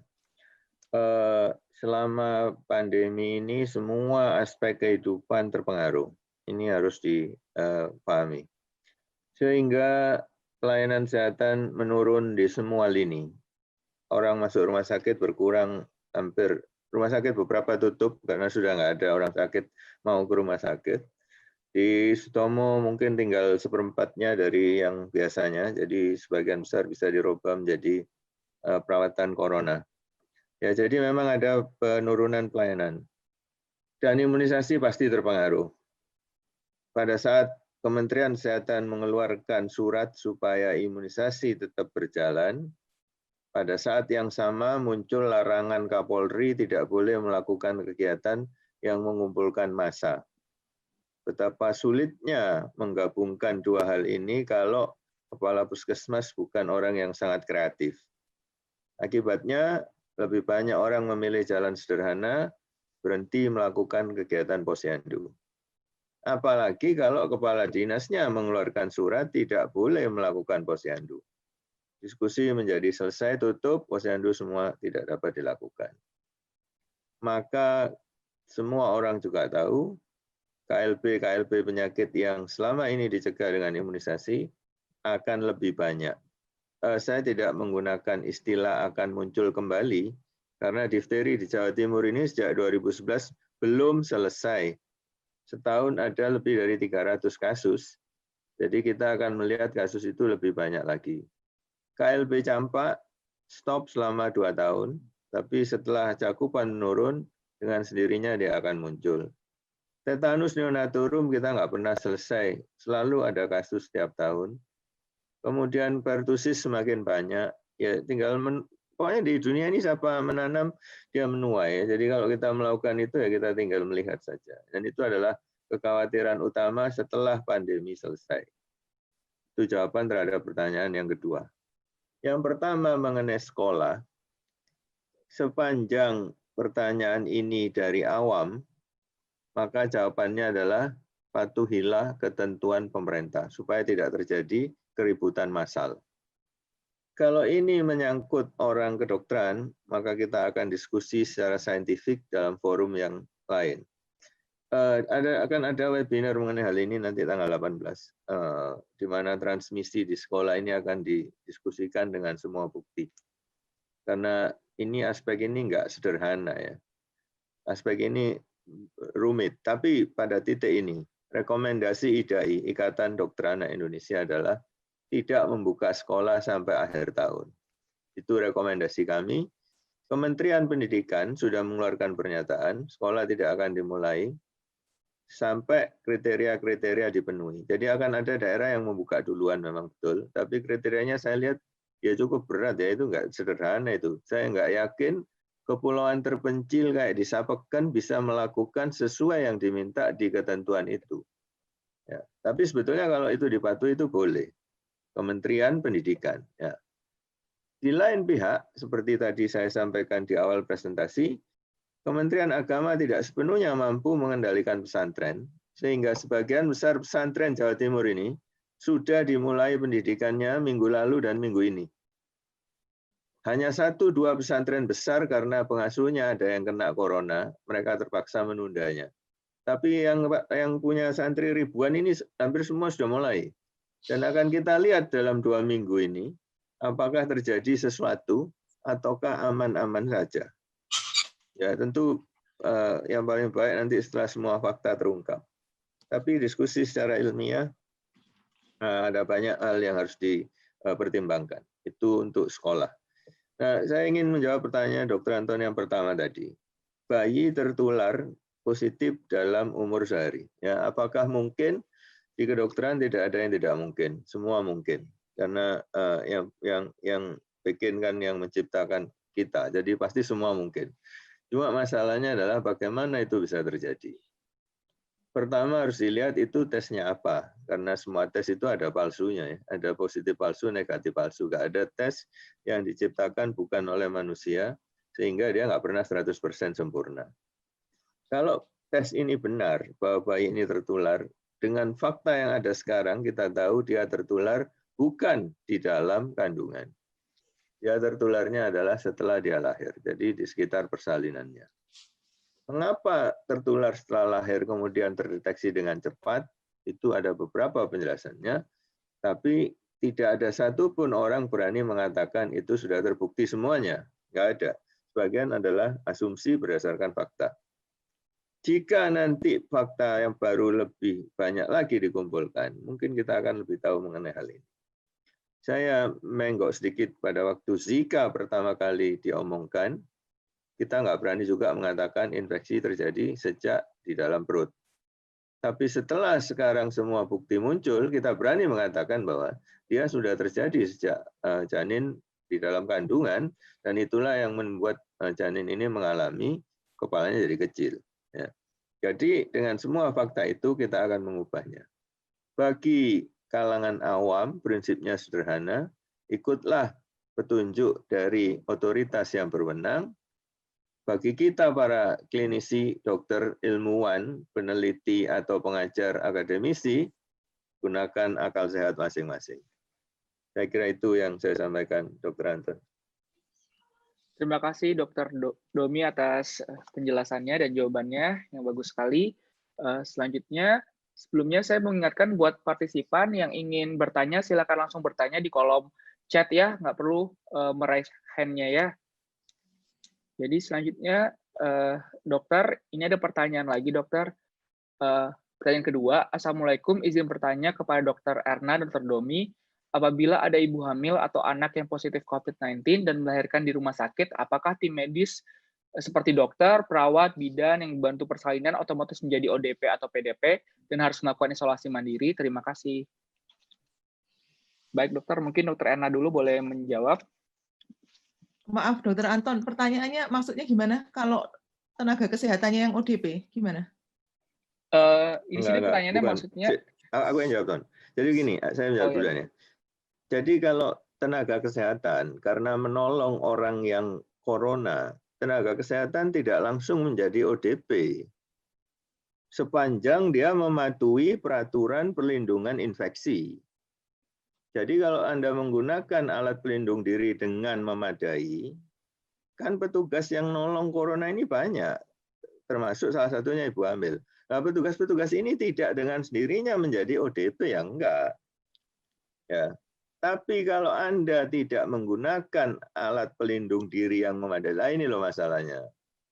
Tentu Anda menjadi tertular, terinfeksi. Belum tentu bergejala, tapi jelas Anda ini dalam risiko tinggi. Itu bisa di-ODP-kan.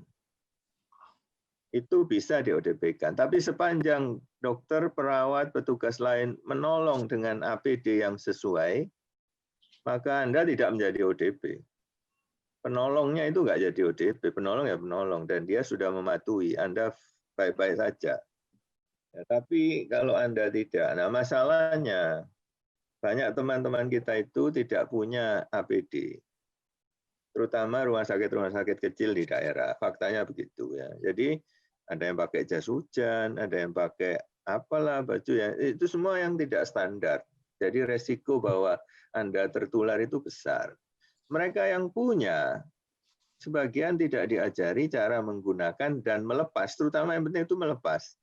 Yang sesuai dengan petunjuknya. Jadi punya tapi tidak mampu menggunakannya dengan baik. Mereka juga dalam resiko. Nah ini yang seringkali kita lihat. Ya, jadi jawabanku seperti itu kira-kira. Dokter Erna saya kira bisa menambahkan. Ya, ya betul. Saya setuju yang disampaikan Dokter Domi. Jadi kalau membaca secara sekilas saja kriteria ODP, jadinya semua tenaga kesehatan masuk kontak erat, akhirnya jadinya PDP, ODP. Tapi kalau memakai APD yang standar ya juga enggak. Nah kalau semuanya jadi gitu nanti enggak ada yang bertugas. Jadi siapa yang jadi menolong pasiennya karena semuanya ODP. Jadi kalau memakai APD yang standar tidak serta-merta menjadi ODP. Tapi kalau kita mematuhi aturan itu seharusnya risiko penularan itu kecil. Tapi bukan tidak mungkin tertular, tapi risiko penularannya kecil. Oleh karena itu, petugas kesehatan tetap harus melakukan screening terhadap dirinya, supaya dia mengetahui apakah dia tertular atau tidak. Mungkin screening secara berkala, dan juga aturan itu harus dipatuhi. Sebagian mungkin seperti yang disampaikan Dr. Domi, penularan karena APD kita tidak lengkap, tapi juga karena kelakuan kita pada saat melepas, dan juga pada saat kita misalnya menolong pasien, kita menggunakan APD lengkap, mematuhi aturan, tapi sesudah itu makan bersama, ngobrol-ngobrol bersama, cangkruk bersama, itu yang membuat ketularan. Sebetulnya ketularannya mungkin bukan dari pasien, tapi pada saat sesudah kita melakukan perawatan dan kita merasa teman kita aman, sesama kolega kita aman, akhirnya kita percaya, kita ngobrol bareng, itu menjadi risiko penularan yang paling tinggi sebetulnya. Demikian Dr. Anton. Baik, terima kasih Dr. Domi dan Dr. Erna. Jadi yang penting itu tetap menggunakan APD yang mumpuni ya dokter, dan juga jaga jarak dan tidak melakukan ngobrol bareng, dan mungkin menghindari kerumunan setelah menggunakan APD ya dokter ya. Selanjutnya dokter, ini ada pertanyaan ketiga dokter untuk Dr. Domi. Assalamualaikum Dr. Domi, selamat siang. Saya izin bertanya langkah apa yang harus diperhatikan oleh beberapa pihak terkait, sekolah, pemerintah, orang tua, dalam mempersiapkan era new normal bagi anak lingkungan sekolah seperti SD, TK, playgroup, dan lain-lain. Terima kasih Dr. Domi. Jawaban dari pertanyaan ini membutuhkan 1 SKS.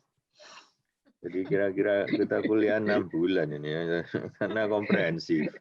Tapi untuk yang sederhana adalah sepanjang pemerintah tidak mengizinkan, ya udah nggak usah sekolah. Nanti kalau pemerintah mengizinkan, ikuti saja petunjuknya. Oleh karena masalah pendidikan ini sensitif juga. Banyak orang yang ikut berperan, mungkin selama ini nggak diajak bicara ya. Saya yakin dokter kandungan ini di gugus tugas nasional itu nggak ada, makanya banyak policy yang nggak bisa diterapkan secara nasional karena nggak ada orangnya di situ. Nah itu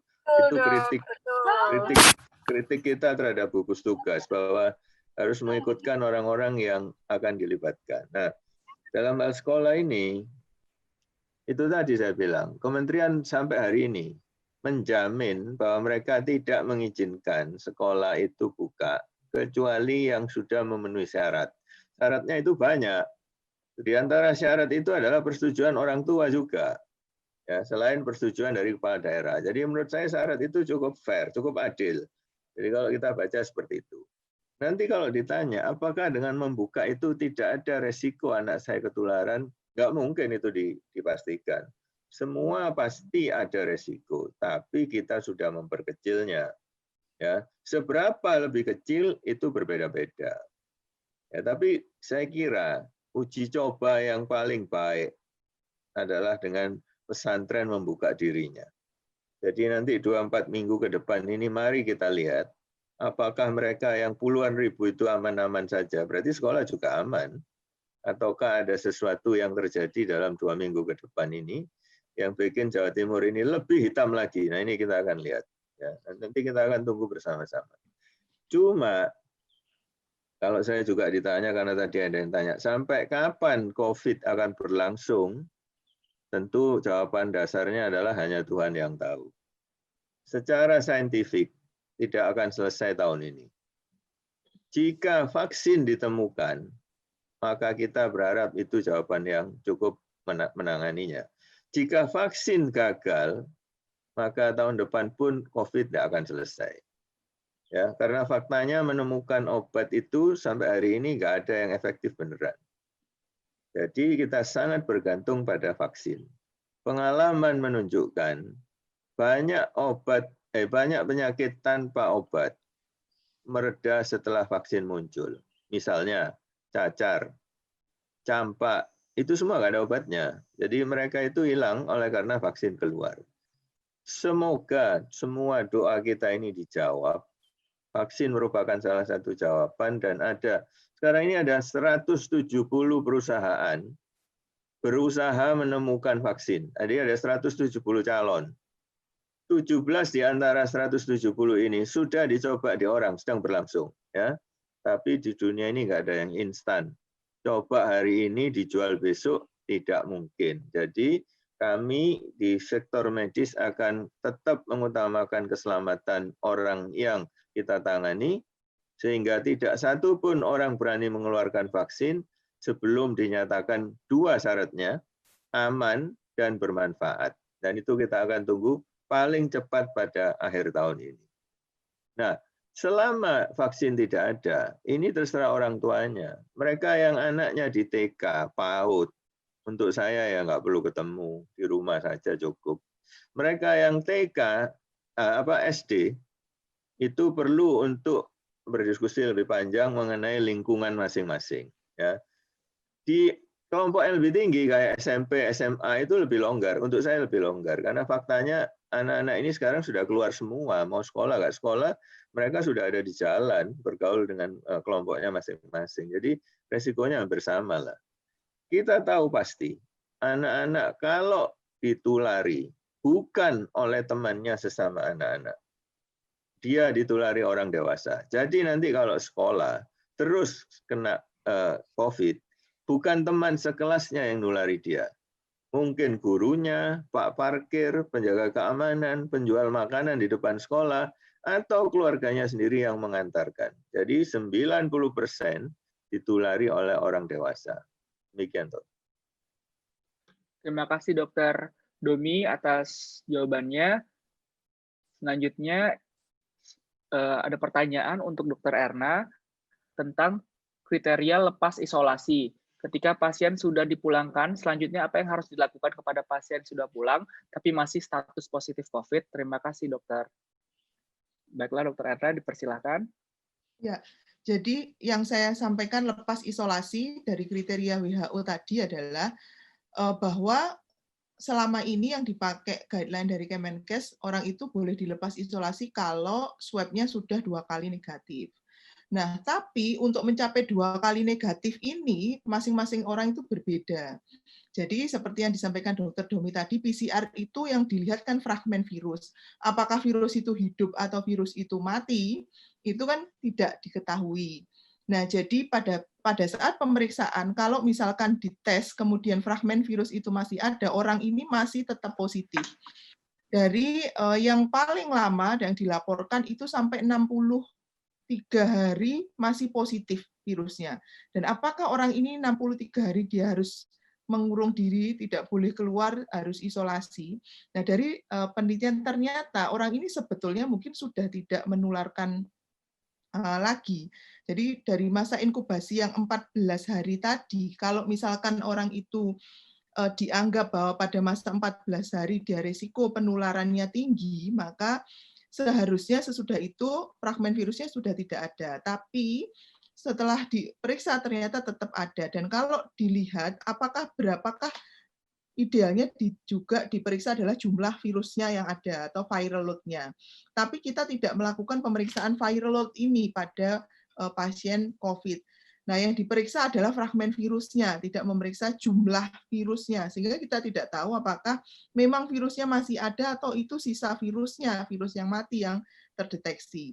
Nah, dari penelitian ada yang menunjukkan bahwa ternyata jika diperiksa ada yang namanya cycle threshold, kalau kita ngomong bahasa ini adalah bahasa di kedokteran ada cycle threshold, itu adalah berapa banyak jumlah reagen yang dipakai untuk mendeteksi adanya fragmen virus itu, maka semakin tinggi cycle threshold jumlah yang kita gunakan, maka berarti jumlah fragmen virusnya itu semakin kecil atau semakin sedikit berbanding terbalik dengan jumlah viral load.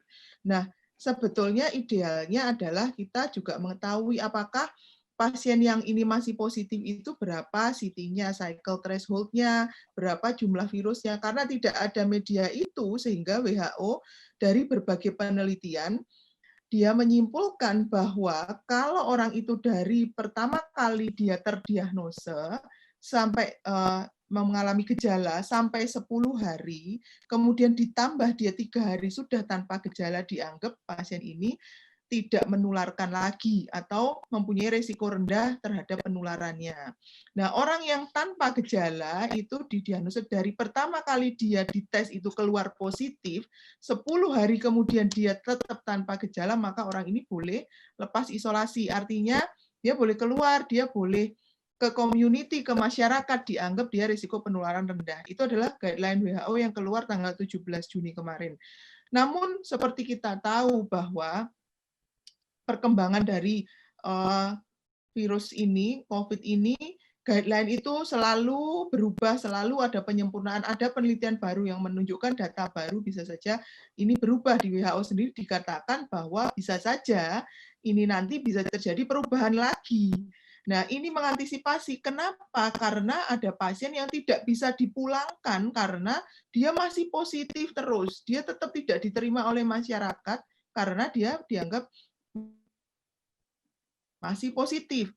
Nah, jadi kalau seperti ini, pasien ini, dia boleh kembali ke komunitas, kembali bermasyarakat, tapi dia tetap harus menerapkan protokol kesehatan, tetap memakai masker, tetap menjaga jarak, seperti itu. Tapi dia sudah boleh dipulangkan. Nah, selama ini, karena masyarakat berpikir bahwa selama dia masih positif, pasien itu nggak boleh pulang ke kampungnya. Jadi dia nggak boleh pulang, dia ditolak. Jadi ada pasien kita di rumah sakit itu sudah postpartum, habis melahirkan hari ke-18, dia tetap tidak boleh pulang, karena tidak ada keluarga yang mau menjemput, dari Pak RT juga tidak mau ngasih surat, dia boleh pulang, karena dia dianggap masih menularkan, padahal dia dites masih positif terus. Bahkan ada petugas kesehatan yang dia sampai 42 hari dites masih positif terus, dia tidak ada keluhan apa-apa, dia tidak ada gejala, sehingga keluar guideline WHO ini, tapi dari Kemenkes masih belum merubah. Nah, itu menjadi kebijakan lokal dari masing-masing rumah sakit, misalnya mengeluarkan surat keterangan bahwa pasien ini saat ini dalam kondisi sehat dan bisa kembali ke masyarakat. Itu. Jadi maksudnya lepas isolasi adalah dia boleh kembali ke masyarakat, dia boleh berinteraksi, tapi tetap dengan protokol kesehatan, tetap menggunakan masker, tetap menjaga jarak, cuci tangan, semua kaidah harus tetap dijalankan. Begitu. Terima kasih Dr. Erna atas penjelasannya. Selanjutnya kita beralih ke pertanyaan berikutnya. Nah, ini pertanyaan lumayan bagus ya dokter ya. Ini Assalamualaikum Dr. Erna dan Dr. Domi.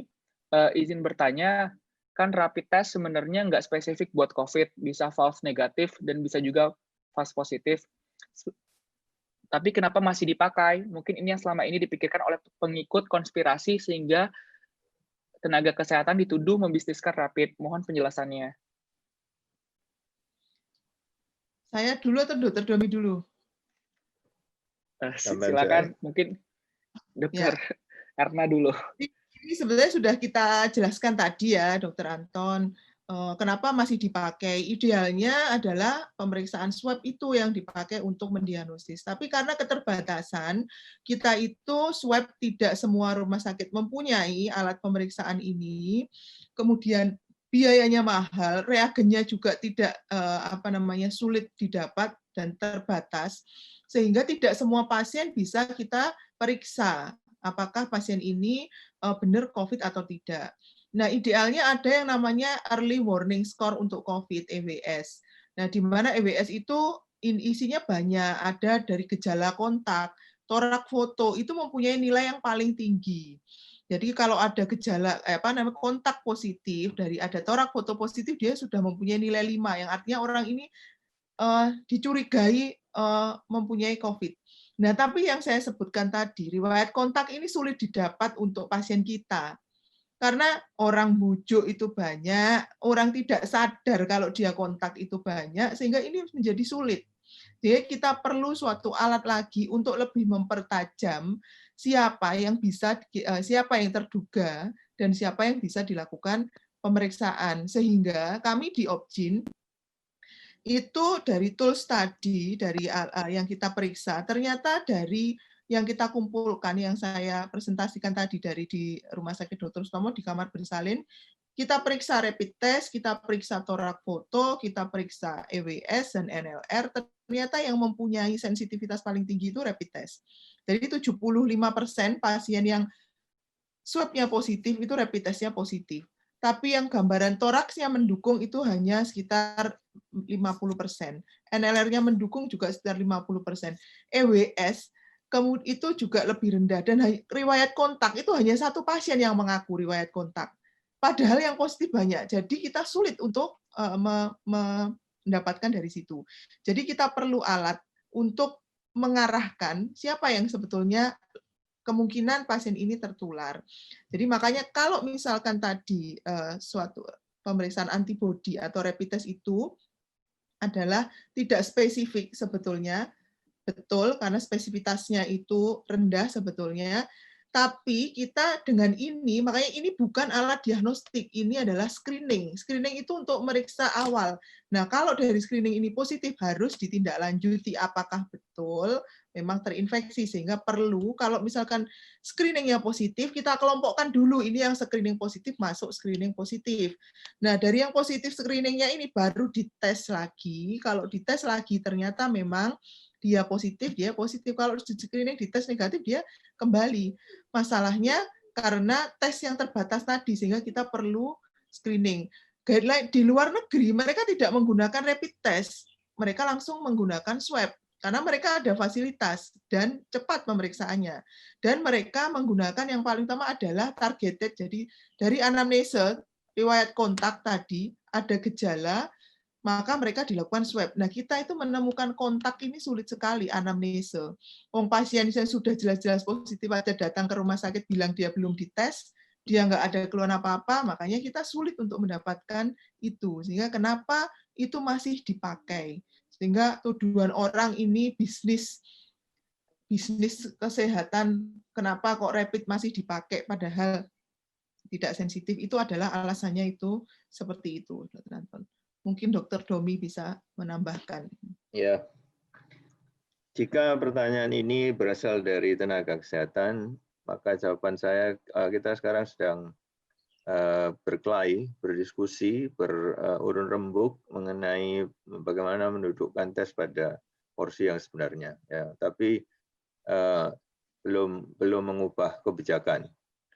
Jika pertanyaan ini datang dari awam, maka jawaban saya adalah ya sepanjang pemerintah masih merekomendasikan untuk saat ini ikuti saja. Karena kalau enggak lebih repot lagi, rumah sakit nggak pakai, nggak dibayar.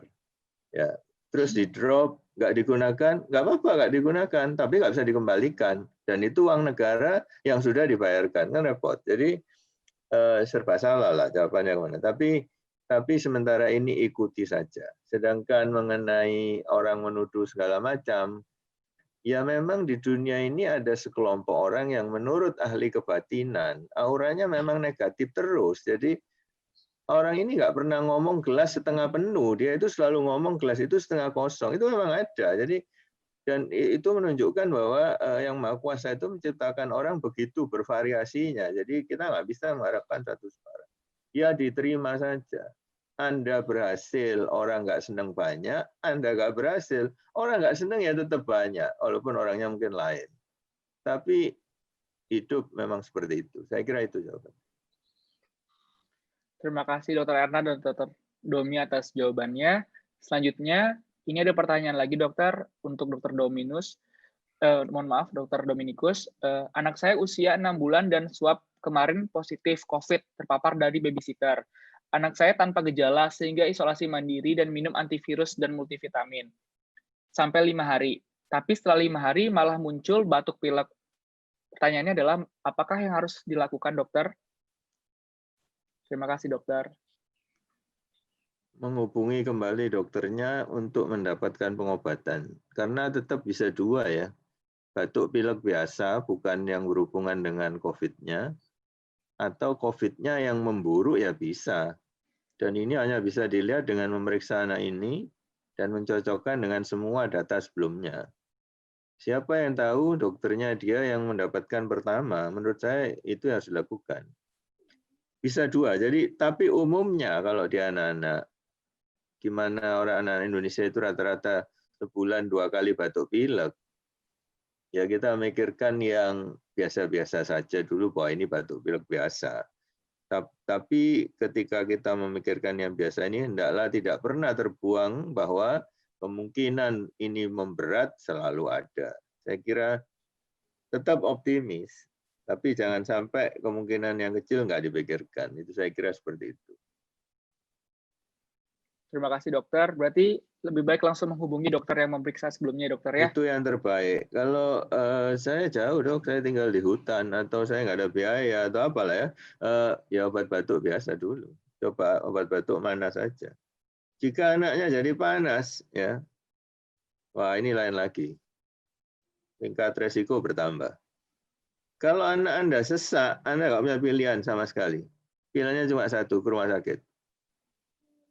Pokoknya sesak nggak bisa dikompromikan ya untuk corona ini. Sesak ini adalah gerbang kematian tanda kutip untuk membuat Anda semua takut. Sesak adalah gerbang kematian. Betapa banyaknya yang merasa biasa-biasa paginya, terus sorenya jadi sesak, malamnya sudah nggak ada. Jadi sesak tidak dapat ditolerir. Saya kira itu. Terima kasih dokter atas jawabannya. Selanjutnya ini ada pertanyaan untuk Dr. Erna. Assalamualaikum dokter, mengapa angka ibu hamil trimester 3 lebih cepat tertular COVID daripada trimester 1 dan 2? Terima kasih dokter. Ya, jadi sebenarnya bukan trimester 3, trimester 3 lebih banyak. Karena mungkin yang trimester 1, 2 itu nggak datang karena dia tanpa gejala. Tapi yang trimester 3 terdeteksi karena dia sudah mau lahiran, sehingga dicek, akhirnya ketahuannya yang trimester 3 yang banyak. Bisa saja yang di trimester 1 itu juga banyak, tapi mereka masuk yang asimptomatis, sehingga dia memang belum waktunya kontrol, dia nggak diperiksa, sehingga dia tidak terdeteksi. Karena pasien yang datang ke rumah sakit biasanya karena dia sudah menjelang persalinan atau dia ada gejala, sehingga screening kita lebih banyak di trimester 3 itu. Gitu. Terima kasih banyak dokter. Berarti memang bukan yang banyak trimester 3 dokter, tapi karena emang trimester 1 dan 2 jarang memeriksakan diri seperti itu ya dokter ya? Ya, mungkin mereka kan masih pada fasenya dia antenatal care, sedangkan ini orang takut untuk antenatal care dan anjurannya bahwa dia lebih banyak di rumah. Dan kita screen, tidak semua pasien kita periksa kan, tidak di screening kan pada saat antenatal care kan dia tidak di screening, mungkin screening suhu atau screening anamnesis saja, dan bisa saja mereka itu juga terinfeksi gitu. Karena kalau misalkan kita screen kita mungkin ketahuan, kalau di trimester 1 juga banyak. Terima kasih Dokter Erva. Selanjutnya dokter, ini ada pertanyaan untuk Dokter Dominikus. Selamat siang dokter, mohon maaf izin bertanya, apakah dalam kasus COVID pediatri di Jawa Timur diikuti dengan angka peningkatan pneumonia pada anak? Terima kasih dokter. Pneumonia pada anak adalah pembunuh balita nomor 1 dan 2 di mana-mana di seluruh dunia. Jadi nggak ada COVID, jumlahnya tetap banyak. Apakah selama COVID ada kenaikan? Saya nggak tahu ya. Menurut saya, kalaupun ada di Jawa Timur, nggak akan terlalu besar. Karena dari awal memang sudah banyak. Artinya pneumonia itu banyak sebetulnya di kita ini. Ya, mungkin akan ada kenaikan, walaupun kalau 2 kali lipat ya rasanya enggak. Tapi dia pembunuh nomor 1 atau 2 untuk balita di mana-mana di seluruh dunia. Terima kasih banyak dokter. Terima kasih banyak dokter. Selanjutnya dokter, ini ada pertanyaan lagi dokter untuk dokter Domi. Sebelum dijelaskan bahwa sesak itu gerbang menuju kematian, sebenarnya sesak yang seperti apa? Karena ada tetangga saya juga sering sesak dan sedang flu, tapi menurut dia sesaknya berasal dari asam lambung yang sedang naik. Terima kasih dokter. Ya, karena sesak itu banyak macamnya. Itu mengapa ketemu dokter itu penting, karena misalnya begini ya, anak dengan panas dan merah-merah ya, itu ada 300 macam. Tapi ibunya akan mengatakan anak saya kena gabak, dok. Ya, padahal dokternya memikirkan 300 yang lain untuk mengatakan ini apa. Dan sesak memang ada banyak. Tapi sesaklah yang bikin orang itu kemudian meninggal. Sesak yang karena di paru-parunya ada keradangan yang berat. Bagaimana membedakannya? Ini nggak gampang untuk awam. Untuk tenaga kesehatan di perifer, menurut saya nggak bisa main-main juga. Lebih baik segera ditanyakan pada atasan atau yang lebih tinggi. Kalau misalnya Anda dokter, sesak yang seperti apa, ini ada deskripsinya. Nanti ada beberapa jurnal yang bisa menunjukkan ini. Tapi sepanjang ini untuk awam, pedomannya saya kira yang paling gampang begitu. Jadi kalau dia sesak, hati-hati. Loh, tapi anak saya ini sering sesak, tiap bulan dia mengi. Itu sesak mengi, lain lagi. Ya kan? Tapi kalau ragu-ragu, sudahlah ketemu tenaga kesehatan di puskesmas, di rumah sakit, di praktek, di mana aja, jauh lebih aman. Selama COVID ini ada ketentuan-ketentuan dalam hidup ini yang harus Anda sesuaikan. Saya kira begitu. Terima kasih banyak Dokter Domi untuk jawabannya. Mungkin ini ada pertanyaan terakhir dokter. Untuk dokter, maaf sebelumnya. Untuk dokter Erna, mohon izin bertanya untuk pengelolaan plasenta pada ibu bersalin dengan COVID positif, bagaimana yang aman dokter? Apakah ada perbedaan? Terima kasih dokter.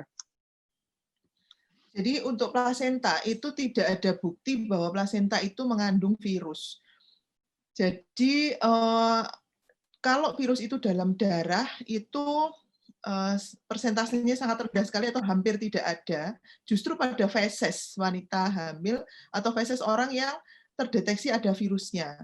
Nah, untuk plasenta ini itu tidak ada penelitian bahwa plasenta itu mengandung virus. Kemudian dari memang penelitian di COVID itu tidak ada penelitian skala besar ya saat ini. Penelitian masih kecil-kecil aja dengan sampel jumlah 9 misalnya.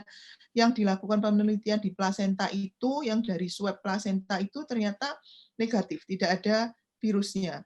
Kemudian saya kebetulan kemarin mencoba dari plasenta, kita lakukan swab baik sisi ibu maupun sisi bayi, dari 2 plasenta itu juga negatif. Jadi memang mungkin plasenta itu tidak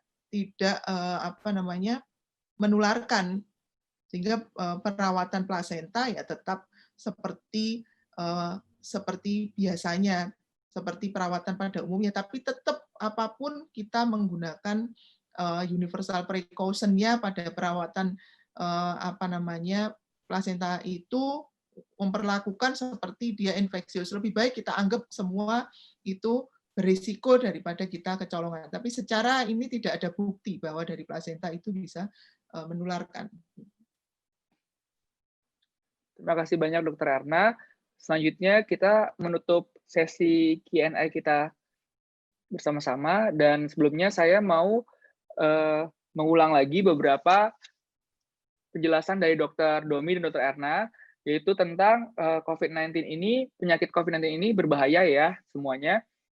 Cukup banyak anak menjadi korban, jumlah penderita anak relatif sedikit dibandingkan dewasa, karena gejala anak dan tandanya itu lebih bervariasi, dan anak lebih dalam posisi korban. Gimana sih? Selain itu dia anak juga orangnya diem ya dok ya, jadi dia tidak bisa mengetahui apa yang dirasakannya dan apa yang terjadi pada diri dia. Dan untuk penularan COVID-19 ini sendiri itu melalui droplet. Virus juga berada dalam cairan tubuh lain, tidak menembus kulit. Nah, diagnosisnya ini 3 pilar ya. Yang pertama dengan riwayat kontak dengan pasien COVID-19, lalu pemeriksaan fisik, dan selanjutnya dengan laboratorium. Nah, laboratorium itu di sini di Indonesia ini dari pemerintah sendiri kita mempunyai 2 ya dokter. Pertama untuk screening yaitu rapid test, dan selanjutnya gold standarnya dengan swab test ya, RT-PCR. Dan selanjutnya untuk ibu hamil sendiri, resiko infeksi meningkat pada ibu hamil dengan komorbid.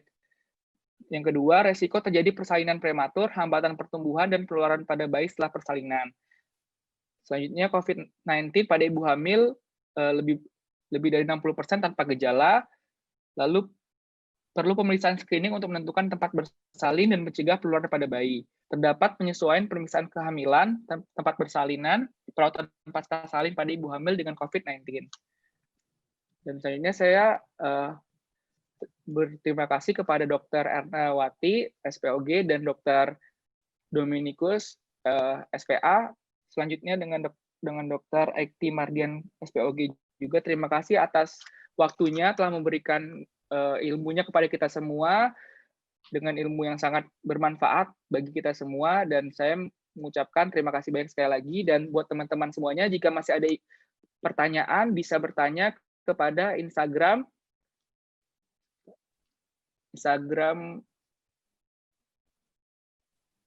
KPLA ya sendiri, dan di YouTube juga ada ya untuk KPLA sendiri. Dan mohon pamit kepada Dr. Erna, Dr. Dominikus, dan Dr. IT sendiri. Assalamualaikum, semoga sehat selalu ya dokter ya, dan semoga Indonesia bisa lepas dari COVID-19 ini sendiri. Amin. Dan buat dokter juga hati-hati dok, karena Jawa Timur juga sedang di zona hitam sekarang ya dok ya. Saya berdoa untuk kesehatan semuanya, baik di Jawa Timur dan baik di seluruh Indonesia ini.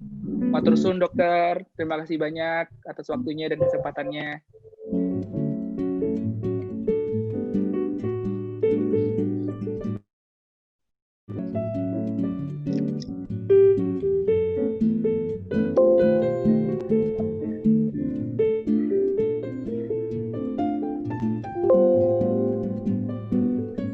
Dan untuk para peserta, jangan leave dulu ya, karena ada foto untuk evaluasi kehadirannya di dokumentasi, akan dipakai untuk laporan ya. Terima kasih. Sehat selalu.